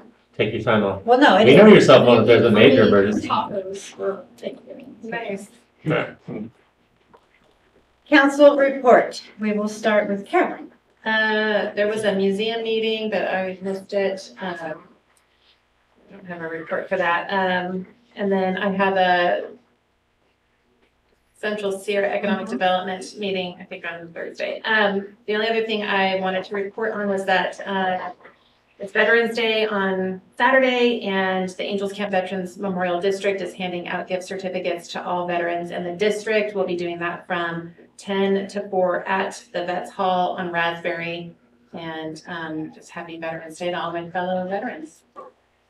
I did reach out, before I forget, that says public comment period is open, and I sent that information to you guys. It's also on our website. So that public period is open through the end of November. And then I did respond to them with the same comments that I sent to you. Okay. So they are going to be updating that plan. Okay. I felt that it focused a lot mainly on Calaveras County and did not specifically call out the city of Angels. You'll notice that if you go in there and look at it. Yeah. So that's all being resolved. Yeah. Nice. Good. I will report. I went to the CalAFCO conference in Monterey last week, or it was probably 2 weeks ago now. Very beneficial and informational. Met a lot of people that I've never been to that before. UWPA on the 24th. Alvin and I attended. We discussed the FERC relicensing. Are we discussing? So all in all, we've been faced with opportunities about how to address our FERC relicensing. All in all, between now and we're due in 2028 to relicense both of our plants for a cost of about $10 million, and that would be shared between us and UPUD. So our alternatives to relicensing we've looked into with an expert team and several years of investigation with this team, and we have come up with an opportunity to do a FERC exemption. In exempting ourselves from the federal government, we would then be regulated only by the state. This is a big endeavor, and we have decided to pursue this. So it would take our expenses down incrementally. The year-to-date expenses for what we've put in so far is about $188,000. The estimated future cost of the relicensing, of the exemption would be about 400,000, and we're ready to try that. So that's something that you're gonna all be made aware of, and potentially it's gonna go public, as of right now. So our next steps are that there's public meetings and there's outreach and there's stakeholder committees. It's going to be about 4 to 6 months before we get the full responses from all of the studies and the stakeholders, and then agreements need to be put in place and such. Agencies, tribes, stakeholders. It's going to be about a year before we know, but it could be a wonderful thing that saves us a lot of money. I mean, the alternative to this is that our water rates would potentially be going up to cover $10 million, and this would be, FERC would have to relicense every 30 years. So for the livelihood and the sanctity of the city, this is the only solution, in my opinion. I'll let Alvin add on to his. The other things we talked about was the outage, the maintenance outage, and the conservation, CAL FIRE crew, and all the work that was getting done in November. So we streamlined that. So that's that. And then the other thing that I attended was I did attend a DAC meeting with Councilmember Chimente on the 26th. And that was it. We did the ribbon cutting and the Habitat for Humanity. Oh my gosh, we did that too. I don't remember the dates, but yeah, there was both of those mixers. And then I attended the wine hop, which was last Saturday night, and that was well attended downtown in Angels Camp. Lots of vibrance. Yeah. So. A lot of visitors from World March. Yeah. I was going to say, were there unfamiliar faces? Yes. There were some. Yeah, there was people from out of town, and they're like, "What's going on?" I'm seeing people talk about wine, and it's great. There were people that went to that instead of de las Muertas. Yeah. Wow. Yes. Okay. I attended COG on Wednesday with Alvin. The biggest thing there, we recognized Dennis Agar, who is our District 10 director. He was instrumental in getting the CTCC 14 million for phase 1. Is that correct? Or was it phase 2? Cover the Highway 4, yeah, Wyoming Trail. Yeah. And then, let's see. Obviously, as Rebecca said, Matt Sawtelle is leaving. And then congratulations to Calaveras County Public Works. They received 1 of 3 grants for the California Clean California. And there were 230 applicants, so it's kind of a big deal. Let's see what else. Caltrans just said it's time to prep for winter, which is basically the same thing that the county said. And then Marlon, who is another person that we work with. I don't know what his official title is. I can't think of it off the top of my head. He's below Deputy Director. Yeah. But he's actually moving to LA, so he's moving to District 7. So we'll be losing him, which is unfortunate. He was great to work with. He was. And then that CTA was pretty routine. Yeah, there was really nothing. And then attending the wine hop on Saturday. And I did attend up in Murphy's together with Wentbills, and that was insanely busy, which is great. But I think it also overflowed down to us, which is also great. Yeah. So, Alvin, you're up. You nailed COG. The only other thing on Utica is that any money that we spend, and this is a rough thing, any money we spend on this FERC exemption, about 75% of it would transfer to, if we don't get it, would transfer to what we have to do to get the FERC relicensing. So it's not just money shoved to the side. And the only other thing I can say too is that this FERC relicensing doesn't mean they're going to be any less safe. We have the Department of Dam Safety in California, and they basically run hand in hand. When we do the Department of Dam Safety in California, we invite FERC because they're basically doing the same thing. So everything will be really good. Nothing will change on day-to-day operation. It'll still be good, clean water flowing from the top to the bottom. Are we getting good support from our representation? We got an endorsement from McClintock. Okay, good. Yes, McClintock supported us. We've met with Department of Forestry, cultural. I don't know. Right now we're starting the comment period. Yeah. So this will kind of determine how much money we will spend down the road. Because if the more studies that we have to do, the more it'll cost us, and the more comments that come in, the more issues we have to take care of, if that makes sense. So. Speaking of McClintock staff will be at City Hall on the 13th, using our conference, room. So if anyone. Yeah, Rocky's gonna be here. No. Oh, was it Kelly? Was that her name? Kimberly? Kimberly, Yeah. yeah. So if, Jen has a meeting. I have a meeting at noon. Yeah, but if anyone had something of importance that she wanted to talk to the staff, but that's there.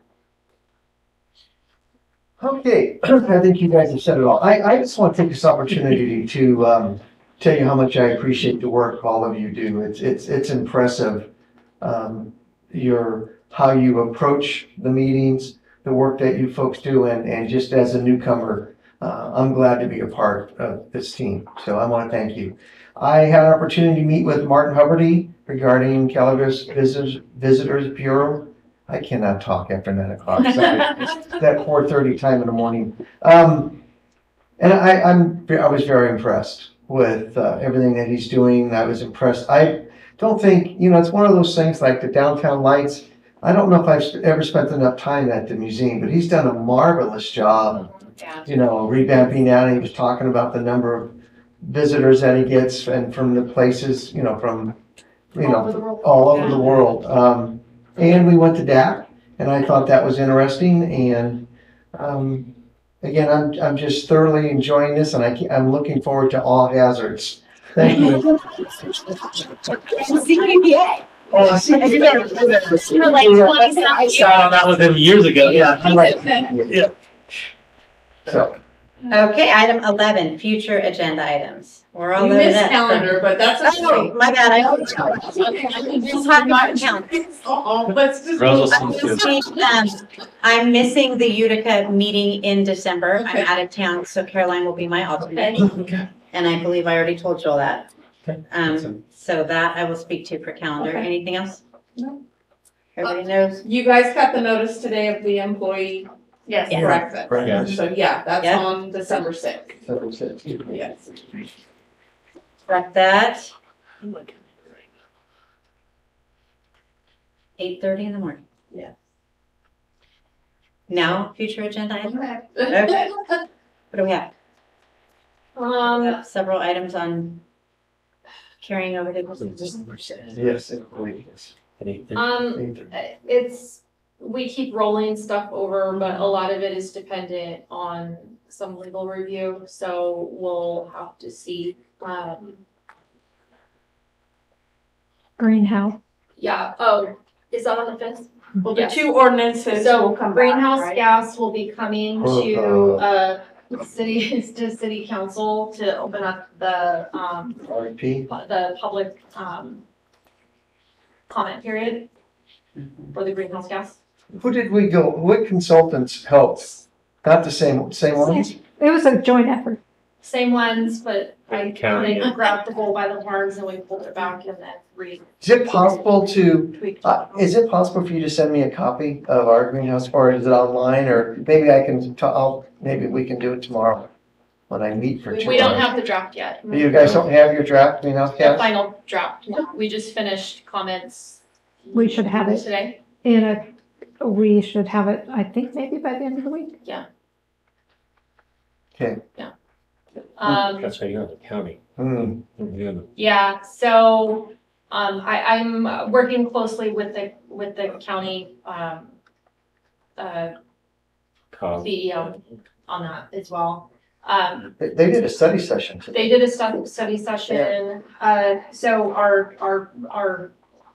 they're linked together quite significantly, because oddly, if you have a wood burning stove, then the city on the city limits, it doesn't stop, putting smoke across the county line.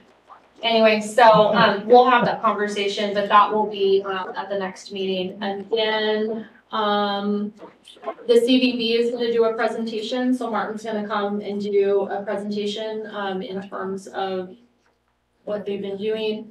Habitat for Humanity is also going to be coming and doing a presentation. On December 5th? Mhm. Okay. Wow. And then we'll have the two ordinances that you guys just went over. And that's about it. That's it. Don't Quickie. ask a bunch of questions. If we don't ask questions. All right. We're looking for a motion for adjournment. So moved. Second. All in favor? Aye. Aye. Oh. Thank you. Here's a roll call. Go, go. Tom, I need to go for my record.